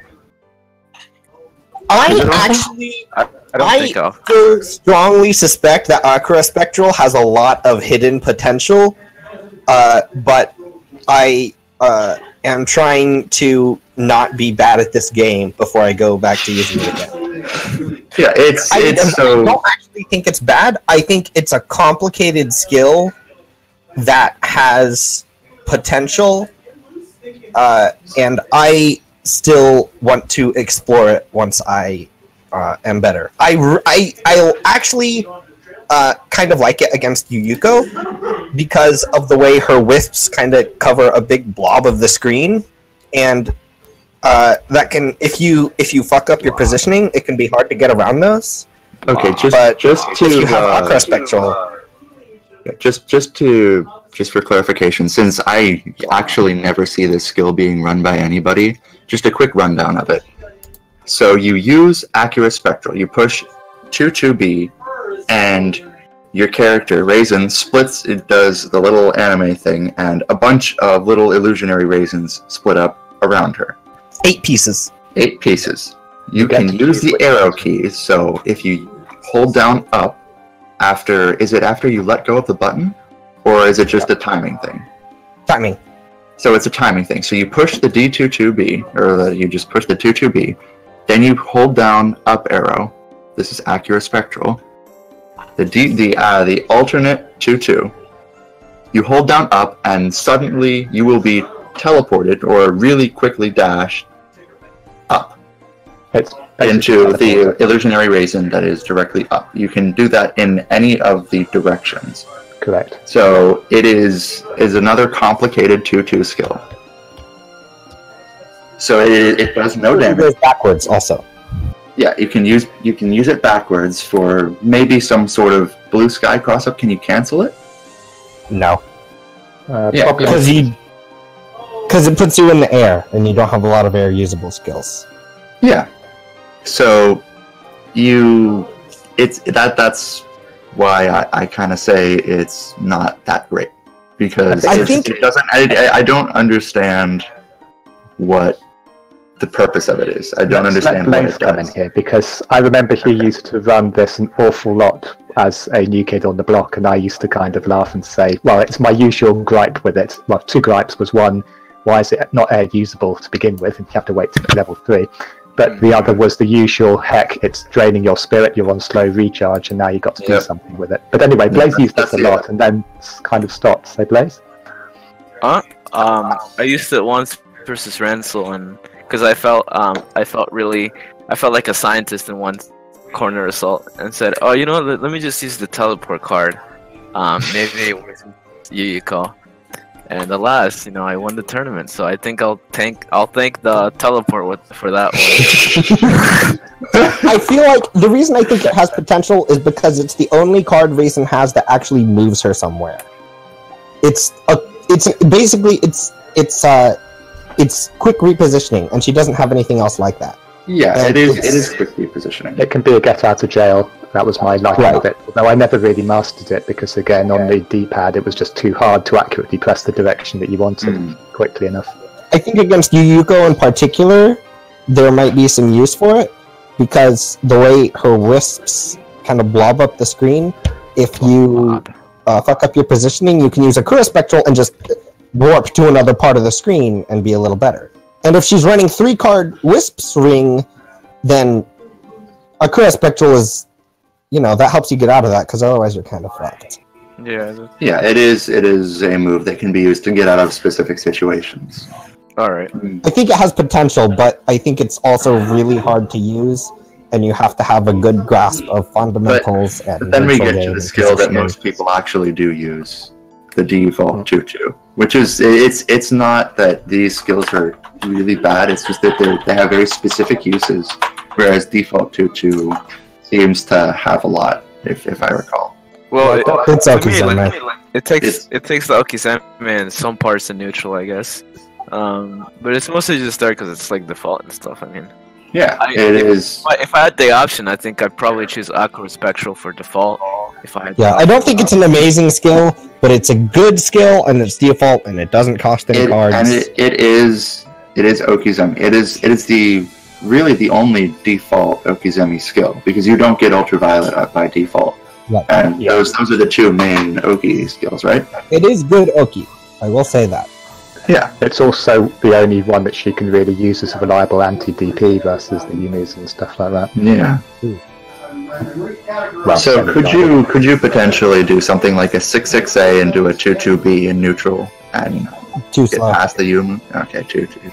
I've seen you won't tank 6-6A Yumi. 2-2C work because people jump straight after the 6-6A, so they And get then hit by pew-pewed. Yeah. You could do it, but it would be jank. And it would be a 50-50. It would be a read on something they're already doing. So we've talked about Oki quite a bit. The disbelief aspect, default 2-2. B version summons an illusionary Reisen where you are and shoots you up like a high jump 7. And the illusionary Reisen after a delay will start shooting bullets. The C version, you stay on the ground and the illusionary Reisen goes up into the air like a high jump 7. Yep. And then shoots bullets. That's it. It can be used as bullet Oki to give yourself a setup in order to prevent DPs, or if they don't check, something like Diamond Dust that can do a little bit of or spirit damage. Yeah. It's also an interesting, well, I can't remember whether it was more just self-interest, but I remember labbing some weird blue sky combos where 2-3-6 would combo into death 2-2s from various different situations to do some silly damage. Yeah. And just look pretty cool, but I don't think they're really that practical. Okay, anything else on the 2-2s? No, that's good. Alright, so we're looking at spell cards. So We can- should probably pick up the speed a little faster because Yeah. it's almost enough to get. So just a quick list of the spell cards that every Reisen should be running. So we got LRE, of course. That it has lots of usability. You can convert it off of damn near anything. You can even convert it off of a single 5B bullet. it's just really high efficiency. Yeah, it's and high efficiency. It does lots of it does chip everything. damage. If you crush, it does a minimum of 3k. It's a really safe button to push, and it is a really, really good 5 card. You've also got the 4 card Lunatic Blast. I think Lunatic Blast is like it's like LRE with a higher return Rosel. card, but it's a little harder. Oh, the Rosel die? Rosel, I'm here. your microphone was Can you kind of hear me? dying a little bit. Okay. Okay, so Is this better? yes, Yeah. yes, that's fine. Yeah. All I right. was saying, I feel like Lunatic Blast is like LRE with a little higher returns per card, but it's kind of harder to use. Yeah, it's harder to use. You can convert it off of 5 AAA in mid-screen, which is something that's really useful. If you just get a crush and you have no orbs left and you just, okay, I'm just going to go with this melee, you can convert like 3.6k off of that. And It's also not bad for crushing in the corner versus taller characters. If you use Yes. it point blank in the corner, most characters can't duck it, and they can get crushed. Clusters of chip. If you space it perfectly, if there's like a really specific, like just outside point blank spacing, if you can get that spacing, then nobody can crouch it except Suika. She can always crouch it. Yeah, Suika. but it has some cool crush stuff. It's not as good as LRE for crushing, just because it doesn't actually do very much chip. Yeah. So you actually have to have them low on orbs to do decent damage. Something else that can be used for Lunatic Blast, because of the angle, you can use it for air unblockable setups with F5A, right? It's great for air unblockable setups. So F5A 6B 4 card in the corner is a pretty good air unblockable setup that does how much damage? Like 4K? Something like that? Roughly 4K. Yeah, it is. The 4 card and 5 card do shit tons of damage for how easily they convert. 4 cards is actually better damage per card use ratio. Yeah, exactly. Right. It's not, it's not not as usable, convertible. though. It's not as convertible as LRE though. That's having it up makes the LRE is just careful. okay. It does have one more convert point on 6XA, I guess, but apart from that, not really. Also, since LRE's limit is all backloaded, you can use it whenever in your combo, and the only thing you lose is damage. But if you try to do Lunatic Blast late in the combo, then you limit way too early. Yeah, if you limit, how much limit does Lunatic Blast do? It's like 46%, something like that. If you do like 6XA 236 Lunatic Blast, then you can be punished by Yuyuko or Oku. Yeah, it's punishable on limit combo. It's hilarious. Yeah. So the next card, just since we're going from the 5 cards backwards, Discarder is a really good skill to use because you can. We talked about how it can convert off of the default 2-1-4. So that card itself makes the default 2-1-4 a good card or a good skill. I think both of the discarded cards. Yeah, both of the discarded cards is fine, honestly. They're good crush cards. Yeah, they're good crush cards. So how does the crush interact with the card so they're called discarder because the 3-card version will destroy 2 cards in the opponent's hand, and they will be able to use skills or spell cards. 3 card is 2 hits. Each of them does 2 orbs, and only the second hit discards. So if they're at 1 orb, each one does 1 orb. It does 2 orbs in total. So it does 2 orbs in total. So if they get crushed and they take damage from the second hit, which does the actual discarding. So if they've got more than 1 orb, then they may get crushed by the second hit, but they won't get discarded. Okay, if so you want, discarded. If you want the effect, it's technically optimal to do, unless you're worried about border escapes, maybe, because there's like a 2-frame window. But if you want to discard 2C 3 card on a 2 orb opponent will get you the effect, and 236 3 card will not. Okay, yeah, because 236 does 1 orb of damage, right? Spirit damage. They both do 1 orb. Yeah, they both do 1 orb, but 2C is a lot faster. Correct. So 2C is instant, 236 is over 3 hits, right? 4 hits. Right. Alright. So discarder is good for crushes. If you get hit by the second card, you lose 2 cards, and you can't use skills or spells while the question marks are over your head. Or any cards again. Yeah, any cards. You can't use any cards, and you cannot use skill inputs. So, is there any other use? I mean, it can also convert off of 2-1-4. It's just a decent combo tool. It is a decent card, yeah. It's good for F5A. Grounded F5A combo, great ender for those. It's kind of like, I feel like Discarder and Demotivation are pretty similar, with just slightly different crush setups and combo setups. Yeah. You can use, as said, that the 1 card discarder can be used to actually blue ring off combos where you basically can't blue ring otherwise. They are amazing against Remilia. It is so relaxing to be able to Okizeme Remilia without having to deal with her skills. Especially the technique. That's a little difficult to deal with. So, Discarder, it's a good combo tool. It's got card, get rid of that. Don't get to use skills, spells, systems. You don't get to defend, basically. And you can use it for crushes as well. Next card that everybody should be running, Demotivation. It's the same thing basically, but it only has one hit, right? Right, So one hit. so it only has Cheaper one for hit. crushes. Yeah, it is cheaper for crushes. If they do damage with that one hit, they will lose one card, and they can't use the cards, right? Or is it just specials? It's the same. They can't use anything. So it's the same. Yeah, sorry. It doesn't last as long though. It's worded differently. So they both work sort of the same way. Yeah, just different boxes, different damage. Effect is the same, but 3 card lasts for longer.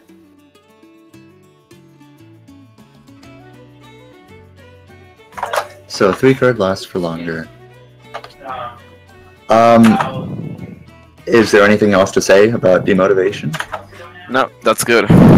Okay, so then we've got Corolla Vision. We kind of already said what you can do with this. It's useful as a frame trap because it's plus on block. If Just you Corolla, by the way, yeah? Corolla Vision is the. Oh. Wait, sorry. Say that again. Which one is Corolla Vision? So Corolla Vision is The one the card one card. Crown Vision is the One 3 card card. ring. Yeah, one card. Ring. Okay. Corolla Corolla Vision Vision is fine, I guess, but like, I mean, it mostly just ended up being like something that I use for controlling border escapes of 236, and yeah, just general pressure stuff, really. And it's I like it a lot because I feel like it's a really easy card to throw out, and it does a little bit of everything. It's good for weather control. You can use it to limit combos if you run out of resources. You can use it in pressure. Good card. Yeah. It just does a little bit of everything. It's really versatile.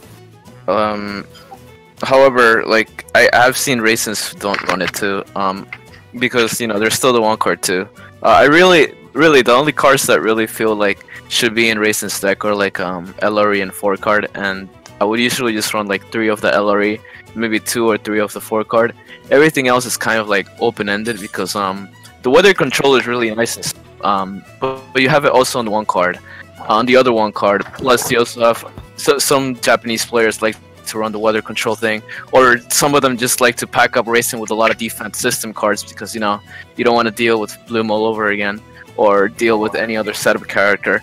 So when it comes to racing deck construction, I feel like there is like either a balance you have to bring between like the skill cards you want to run, plus adding the defense cards, which actually take up a nice bunch up because you're trying to run at least 6 different system cards. I feel if you're fighting offensive characters, then you also have the discarders, which are really important as well too.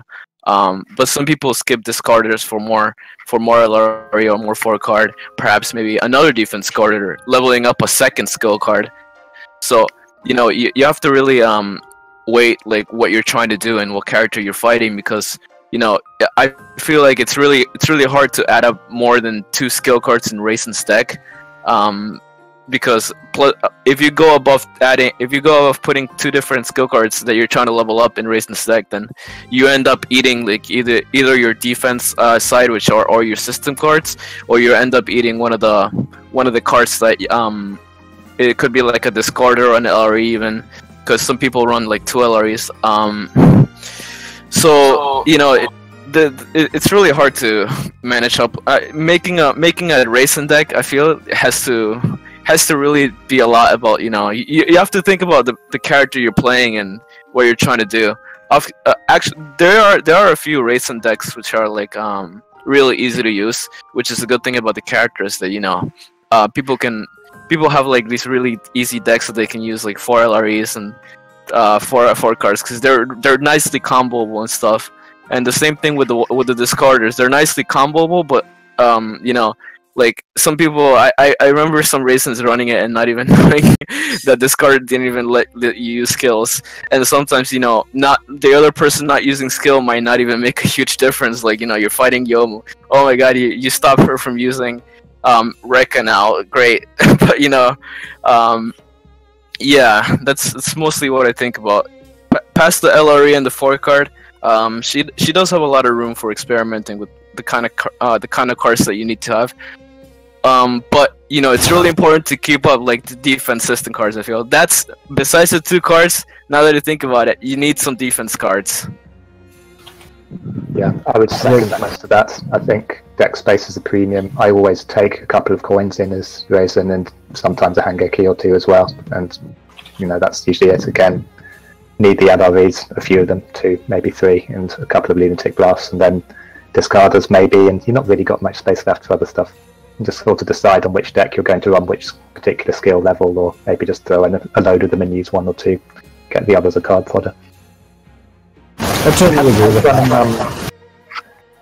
Fans at one point on Reisen, but they can screw up some of our combos quite badly.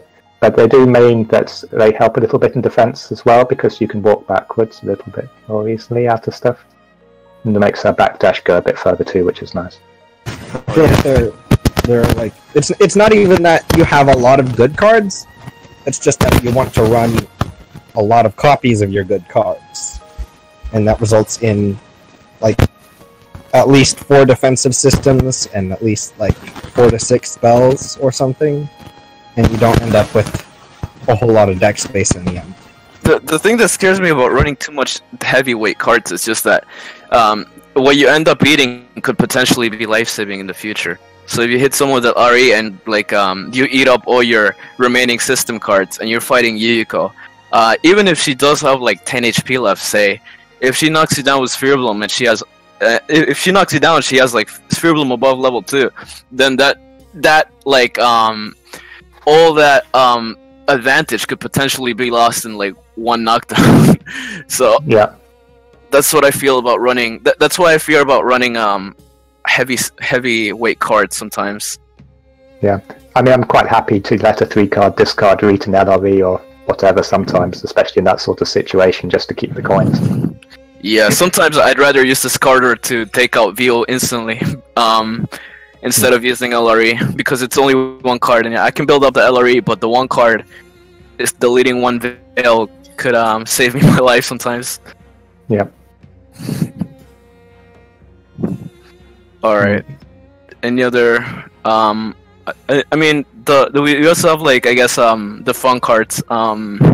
Infrared Moon. I feel like Infrared Moon is the only one even worth trying to do anything with.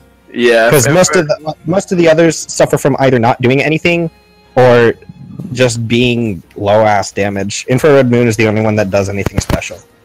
It dodges Tomakak, I think, right? Tokamak. Yeah, it does. Moon. It also dodges the Exodia card, which will not happen in a lot of situations, but you know, I just typing this stuff. Let's see, the 3 card I tried running it a long time ago, Kizanime, and then Adaf just yelled at me and told me to stop being dumb. I think Spike also didn't really like the 3 card. Which one? Mine Starmine? Yeah. I still have vague memories of hitting you out at the start of that card like 4 times in a row. You just kept mashing it in the air like, yeah, I'm going to hit you again. You shouldn't hit you again. I think you possibly did eventually get it off, but it's like, oh, well, you know, congratulations.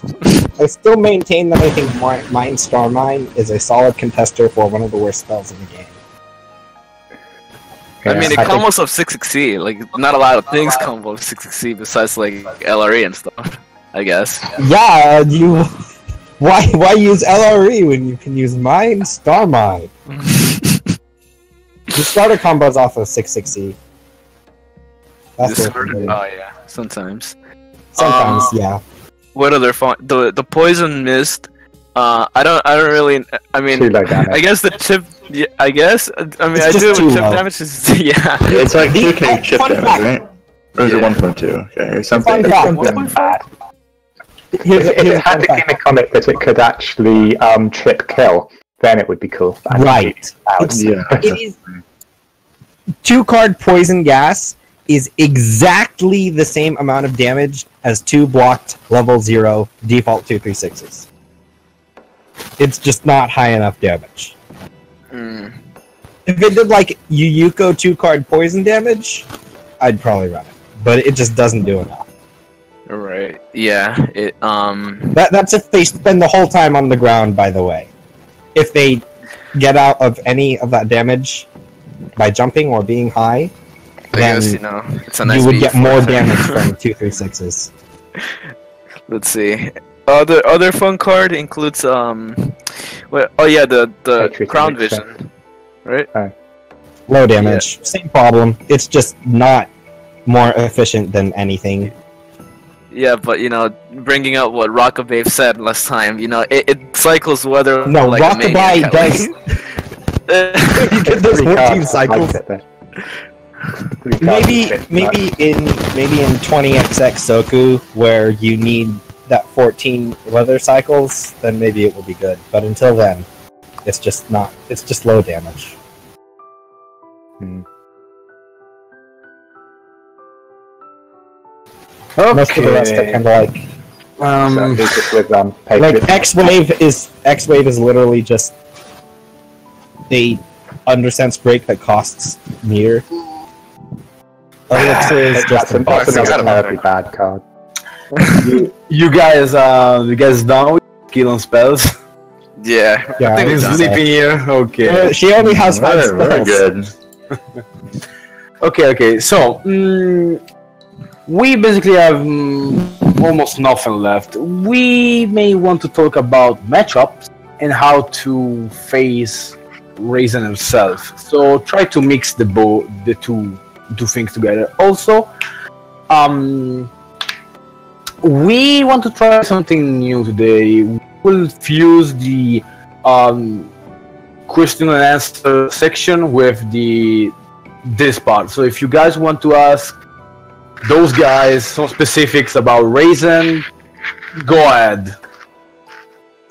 Aside from that, I think we can go. So matchups or anything you prefer. Matchups. So who do you think is Reisen's hardest matchup? I think it depends. I mean, obviously there's the Sphere Bloom memes from UK, but she's got to get you down to do that. There's I think just general neutral, then there's probably people like Aya and Yumi make life really hard. And Cirno to a certain extent, back when we actually had some good Cirnos. That might be my lack of Cirno experience versus the Cirno matchup?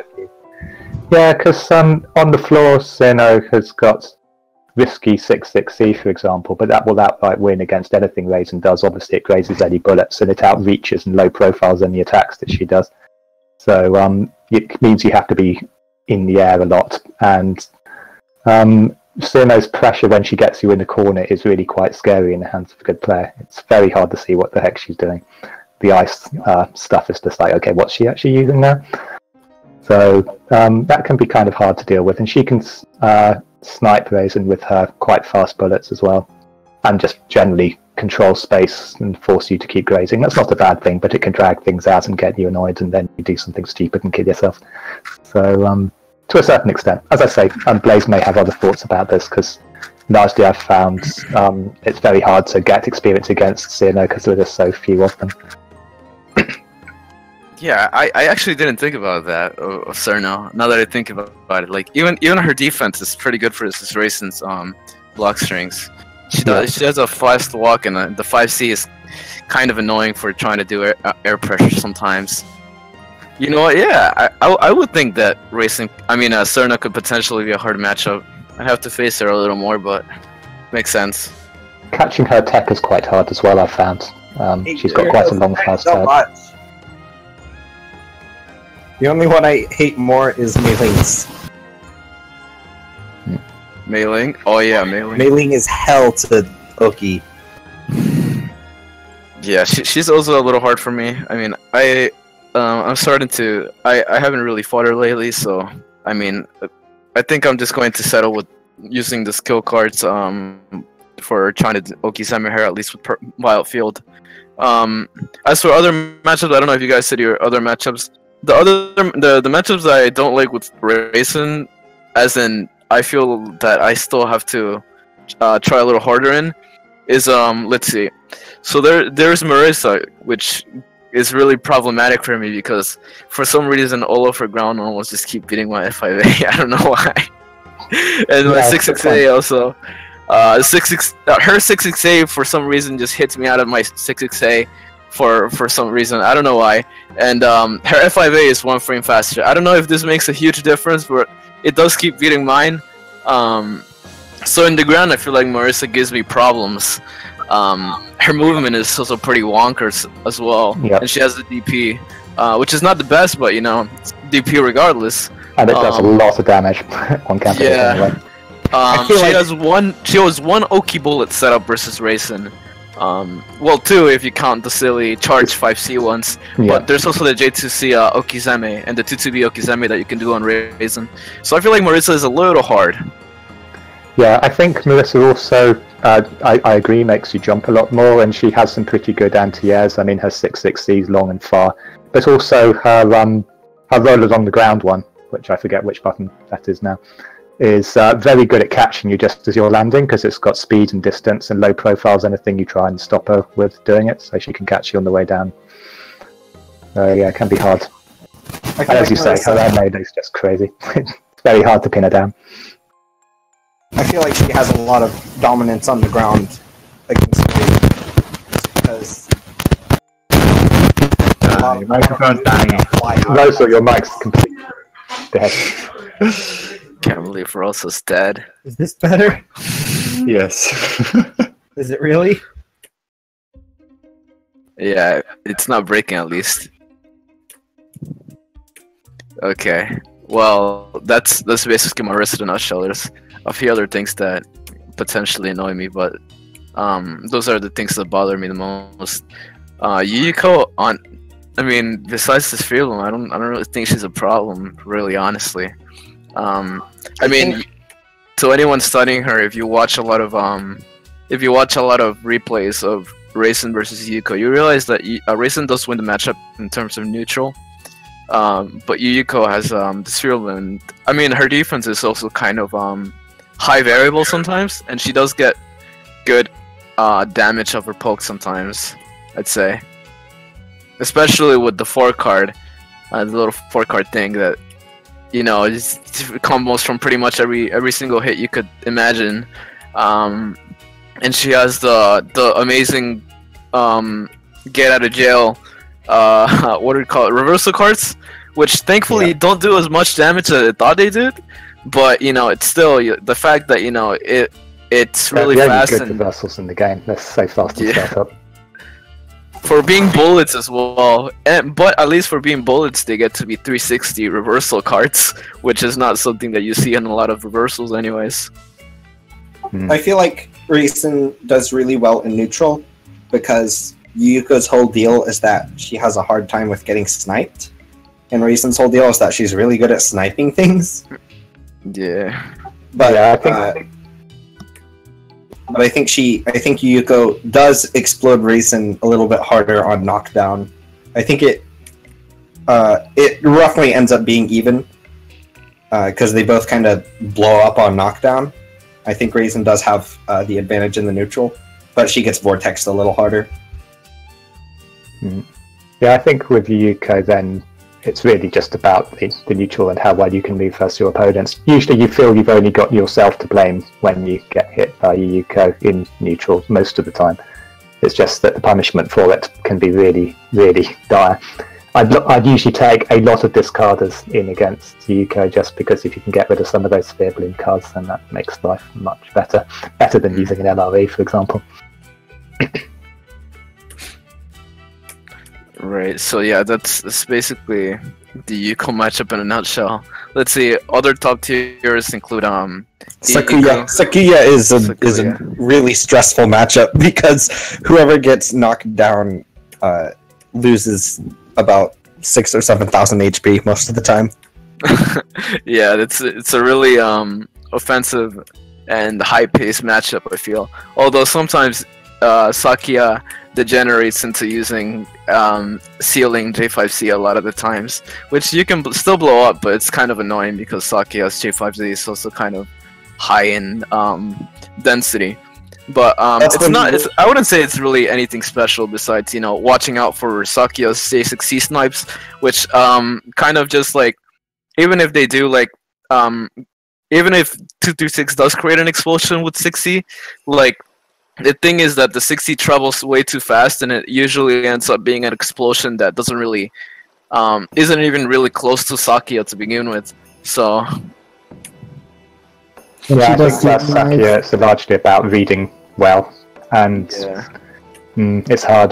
Sakia's air melee is kind of annoying. It's got very good range, it's got a good momentum carry, and it's quite fast. So you have to watch it. Sealing Knife Sakuya is when you gotta whip out the raw 4 cards. Get those J5C knives. I think 214C actually can be good against her. Against Sealing Sakuya. Yeah, I can see that working sometimes. You know, in low delay though. Let's see. When it comes to Iku, I feel like it's a nice matchup until like she starts. I mean, Veil of course is a problem versus everyone, I guess. Yeah, I mean, I feel like she does well against Iku. I mean, Iku does have a lot more, gets buff a little more on the offense side when it comes to doing delay bolt setups, and using the 5 card actually covers both tech spots really nicely on Reisen. So but apart from that, it's a lot of being below Iku. I mean, some people like to be above Iku with Reisen. I don't know if that's something I would do, but I certainly like to challenge her J2A with J-Day a lot more than usual. Yeah, I think gatekeeping in close to Iku is usually the way to do it if you can, especially just below her so that you can't get J2A. When just before kind of playing, I think it was like when Big West was around. I don't know I guess he probably played in a fair amount of plays, but I felt that he was one of the few JP people I could actually tolerate lag-wise, and kind of enjoyed playing against his Iku, even though it was quite high delay, and I didn't really feel outmatched by it. But in fact, you could actually do some quite cute things. So I got quite good at backdashing J2As just on the ground, which was kind of cool. But yeah, I don't know. I mean, I felt that it was all right until Exodia came out, and then I found if he was running charged bolt and he had those and then went into Exodia, then it was just the case of, oh goodness, I'm going to take like 4 orbs and a ton of spirit damage and probably get broken and take a load more damage, and come on.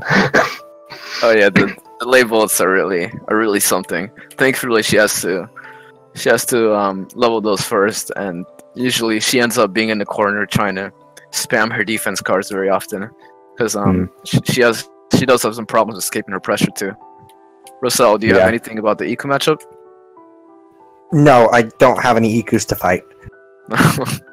You fought the bomb one time, I think. Yeah, one time. Alright. Well, yeah, I don't know. I haven't played the bomb in too long. I think the other pain about Iku was River Mist. River Mist versus Iku is just so much pain. Oh yeah. She gets to play in Mist and you don't. Well, that's then going into Remy. I mean, you guys have probably seen this. Whoever is watching, if you've seen the corner assault, you probably, I don't know if you get what's happening on the screen when I fight Miso, but it's a lot of me trying to stay out of her range, especially out of J2A range, and 6-6 J5A range, and trying to snipe with J5B. But like, if you know, it's kind of hard to control that distance. So if the Remy knows what they're doing, you know, they're always going to be at a good range where they're going to J2A you and get a counter hit of that if you're moving correctly. Or what Miso's side does is like he uses the C chain to snipe you as well. So that's around like how neutral verse usually goes for me when it comes to Remelia. It's just staying out of the range where she can like hit you with J5A or J2A. In the corner, you know, it's kind of hard to open up Remelia because she has the DP and the 236 and stuff. So you use the discarder there in order to stop her from doing all that silly stuff. But her wake up is also kind of annoying sometimes. So you have to you have to learn. It's a lot of experience on, you know, hitting Remelia out of stuff, because sometimes she just presses random buttons and, you know, you can't really combo them that well because her hitbox is kind of dumb. Yeah, and her 4A and that cradle. But the other thing to be noted about Remelia is that her she's hard to sup because she's I think the only character whose DP hits really far behind her. So usually you'll get the get out of jail free if they DP you after you try to sup, in that they'll be invulnerable and you'll just carry on going and you'll double whiff. But Remilia, you'll just get hit backwards. Distressing. All right. Any other? I mean, this in terms of disadvantage matchups. Even though we went all the through all the top tiers, but when it comes to disadvantage, I mean, I mean, besides like Marissa and Cernos got me thinking, but I haven't really faced that character in a long time. Marissa, Yomu, I feel like it's it can be problematic. I don't find Yomu very stressing, but that could just be me like not finding a lot of good Yomus to play very recently, and Wayward never plays seriously anyway. But you know, it's a similar problem when it comes to the difference of speed. So when you fight speedy characters as Reisen, it can be very hard. Not even just disadvantage, you know, it doesn't have to be objectively disadvantaged, but it does feel hard to try to beat characters that are faster than Reisen. It always feels like you have to put some sort of extra effort in there. Yeah, I think first Yumi, you've obviously got you have to be careful with Oki. She's hard to catch with Oki anyway because her tech's fairly good. Her high jump is good. Her BE2 is pretty good. And a lot of her melee which has no right winning, just does outright win versus Reisen on the ground. So Yumi is hard to contend with on the ground generally. And in the air, well, she's got that J5A, which just comes out that little bit faster and seems, even though the hitbox shows otherwise, to be like, what, I'm sure I hit you here. And you just have to groan and say that. Also, her J8A can be super ambiguous. It's dangerous to go above Yumu to try and avoid the J5A because of the momentum of her J8A swing means you can very easily be crossed up underneath, which can be very tedious. Remember, you know, Reisen's J8A is not the only one who's a monster. Yeah. Yomu's definitely up there, and Aya's also definitely up there. This character's J8A just like go through your B bullets sometimes. So J2B doesn't really feel that safe when it comes to these situations as well. Yeah, I think my biggest issue with Yumu is usually actually just getting out of the Oki, where she basically just J2As right down the middle of your area, and you just have no idea which side she's on, and it's a 50-50 guess, and if she's got 5 cards, then you're going to eat like 5k damage from it. And then you've got another 50-50 guess, and we'll see what happens this time.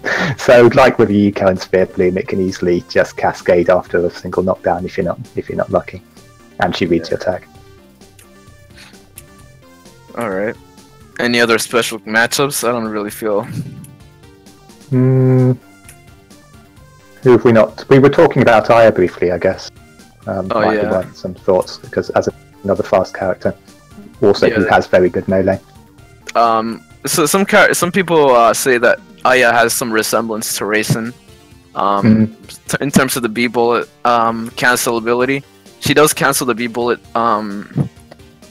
However, I feel like, of course, Reisen does shoot three of those, but because of Aya's speed, like, and her reach with J8A is also a little more horizontal. I feel like she gets the combo of those ones a little easier than Reisen does. Maybe that's just me, but you know, Aya is a little hard to pressure, and she covers space really well, and I don't feel like there's anything that Reisen does to like stop or just counterattack anything Aya does. Besides, I mean, she can only like protect her. She can only stand her ground with the normals, because apart from that, like Aya challenges Reisen in pretty much most aspects, honestly. Yeah, and because Aya with coin on the ground can basically coin and then backdash without even BE and F mid screen and get out of pretty much anything that Reisen is going to do, because her backdash is fast and far, and the coin will add extra distance. So it can be quite hard to punish that or even pin her down. I personally find probably not necessarily hardest, but most frustrating matchup is playing against Runaway Ayers, who, just sort of muck around, splurge out some random 2-1-4s or some stuff like that, and basically just then run away. And it's like chasing them down can be very hard, and you can lose a lot of damage if you go in too blindly. Yeah.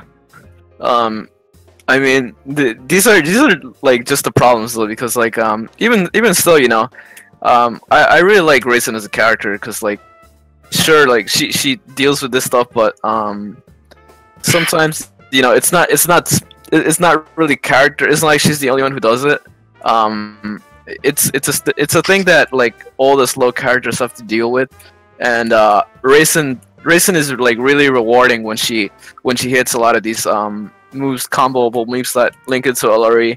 So I do like that Reisen. It doesn't matter it doesn't matter whether she's in a disadvantage or not. Like as long as you know correctly, or you guess correctly, as I say, or you react correctly to certain stuff, and you read the opponent, like you can get good reward with her, and that's something like that's why I feel like she's fun to play against like pretty much everyone, honestly. That's how I see Reisen. And I like Aya, I think that her air combos especially look pretty cool when they're being done, especially the ones that bounce you off the wall a load of times to hit you again, B's and C's and stuff. It's satisfying. You feel you've worked for it. Because it is hard to get in with her versus a lot of the cast if the opponent is playing well. Zero Fuse. I call it the drop combos because I still drop combos up to this day. Like sometimes I get good combos sometimes, but the simple combos even the mid screen regular combo for some reason just drops on me sometimes. I don't know why. Really delay sensitive. Yeah, it's super delay sensitive. If that's another reason I hate Jit, to be honest, is because it's all those 4-4s. If you get a slight mistime or you tend to, your fingers know the timing, and you can't react to the jitter that happens. It's just going to drop, and usually you're going to get punished if it does drop. So it can be quite sad. I feel like as long as you have a stable connection, I often say that Reisen has an easy combo game because I feel like her individual combos, in terms of soku difficulty, can be tricky to learn, but she really only has like 4 or 5 combos. They all kind of follow the same flowchart, and you don't have to. It's more rare that you have to figure out in real time what combo path you have to take, like you do with someone like Yukari or Mei Ling. It's a lot easier to flowchart everything, and so you kind of have like 4 of the same combo that are a little difficult to learn, rather than having 4 or 5 different combos off of the same starter, and you have to figure out which one to do at any given time. Yeah, my biggest problem is that like when you start getting into the combos that that aid your okizeme or weather dependent, or even you trying to get the most highest combo possible, then it starts compounding with the fact that you have to watch out for the meter that you or the orbs that you have, because like last tournament I realized that I dropped like 2 combos because I got a border escape catch, but I used a lot of my spirit in trying to do pressure. And this is something that Reisen, I've seen like Reisen get hit with this a little more than other characters. Like her pressure is really orb heavy, so it ends up happening sometimes that I hit the opponent and don't have meter to, or go for a combo that takes up more orb damage, not meter, than usual.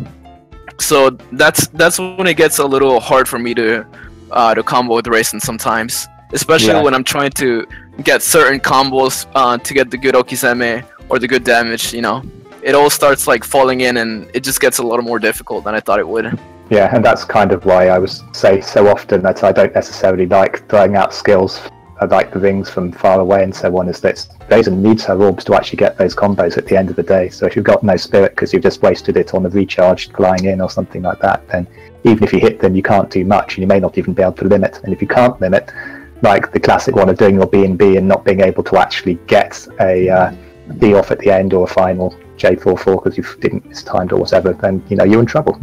You're going to get hurt. All right. Okay. Do you say more, because I think it's time to close it down? Yeah, that's good, but okay. You gotta know, top tier, man. It's just fun. I swear, everyone watching this should mean Reisen. Reisen is pretty fun, I gotta say. Yeah. She's got conversions from fucking everywhere. 22236 is not a good corner combo. Yes, we know. This is a bad myth. It's not So- the best combo. You guys definitely shield the character enough. Do we have anything to shield? Let's see. Before. Oh yeah. So the closest event we have coming are the. Oh, I've got my tournament next week. Yeah, these Dream Chasers, but there is also at the end of this month we have. I think it was. Combo Breaker? What was the Online breakdown? Online Breakdown? Yeah, Online Breakdown Soku tournament, which we might probably announce it again because it's pretty close and it's pretty unique. As I don't think it's a tournament made by us, so that sounds pretty interesting, and we shall go in there and present the game to other people. Yeah, it's in the tourney itinerary channel. For good measure, we may announce it again just because. Next Sunday we have Dream Chasers, and hopefully maybe a Saturday. I don't know. On Saturday, I actually have my tournament, the OP Lag tournament Mark II. Don't join that meme tournament. They're using Hamachi on purpose. They're using Hamachi on purpose. No, if you can host, it's fine. It's probably not going to happen, but Yeah, we got that. It's a shit tournament. But if you got nothing to do next Saturday, you want to just have a little meme fun. And instead of playing Soku normally, or just being a meme normally, you want to use lag. Sure, go ahead. And keep in mind, anything that is streamed will make it into the video that I'm going to make about instead of playing Soku, if you want to flip coins with Soku open instead of actually playing it. Exactly. No coin flips. Don't worry about it. It's fine. It's gonna be a mess. But that's next Saturday. I believe that's actually the closest tournament, unless there's also a Soku Saturday happening. Usually I'm intrigued now. Maybe I'll join. Tessio doesn't ever say anything. Like it's usually the last minute or day, so whatever. So that is next Saturday. I might end up announcing that again, but probably not. So, anything else reasonable? There's Owl's Shitty tournament, but that's in September, so that's a while. Yeah, it's fine. Yeah, it's there's one more thing. Obviously, this is the we're almost done with characters. Now, after this episode is done, we're going to post another announcement. What character you want? Taking into consideration that we basically only have 2 more characters remaining. You either get Patchouli or Amelia. You don't really get to choose much, so prepare for that. We get Remelia or we get Patchouli. It's as simple as that. Oh boy, we're almost done. Almost done. And with that, we say hi to you. Good night, good evening, whatever. See you boys next Sunday or something. Good night. Bye bye. All right. Have a good one. See ya.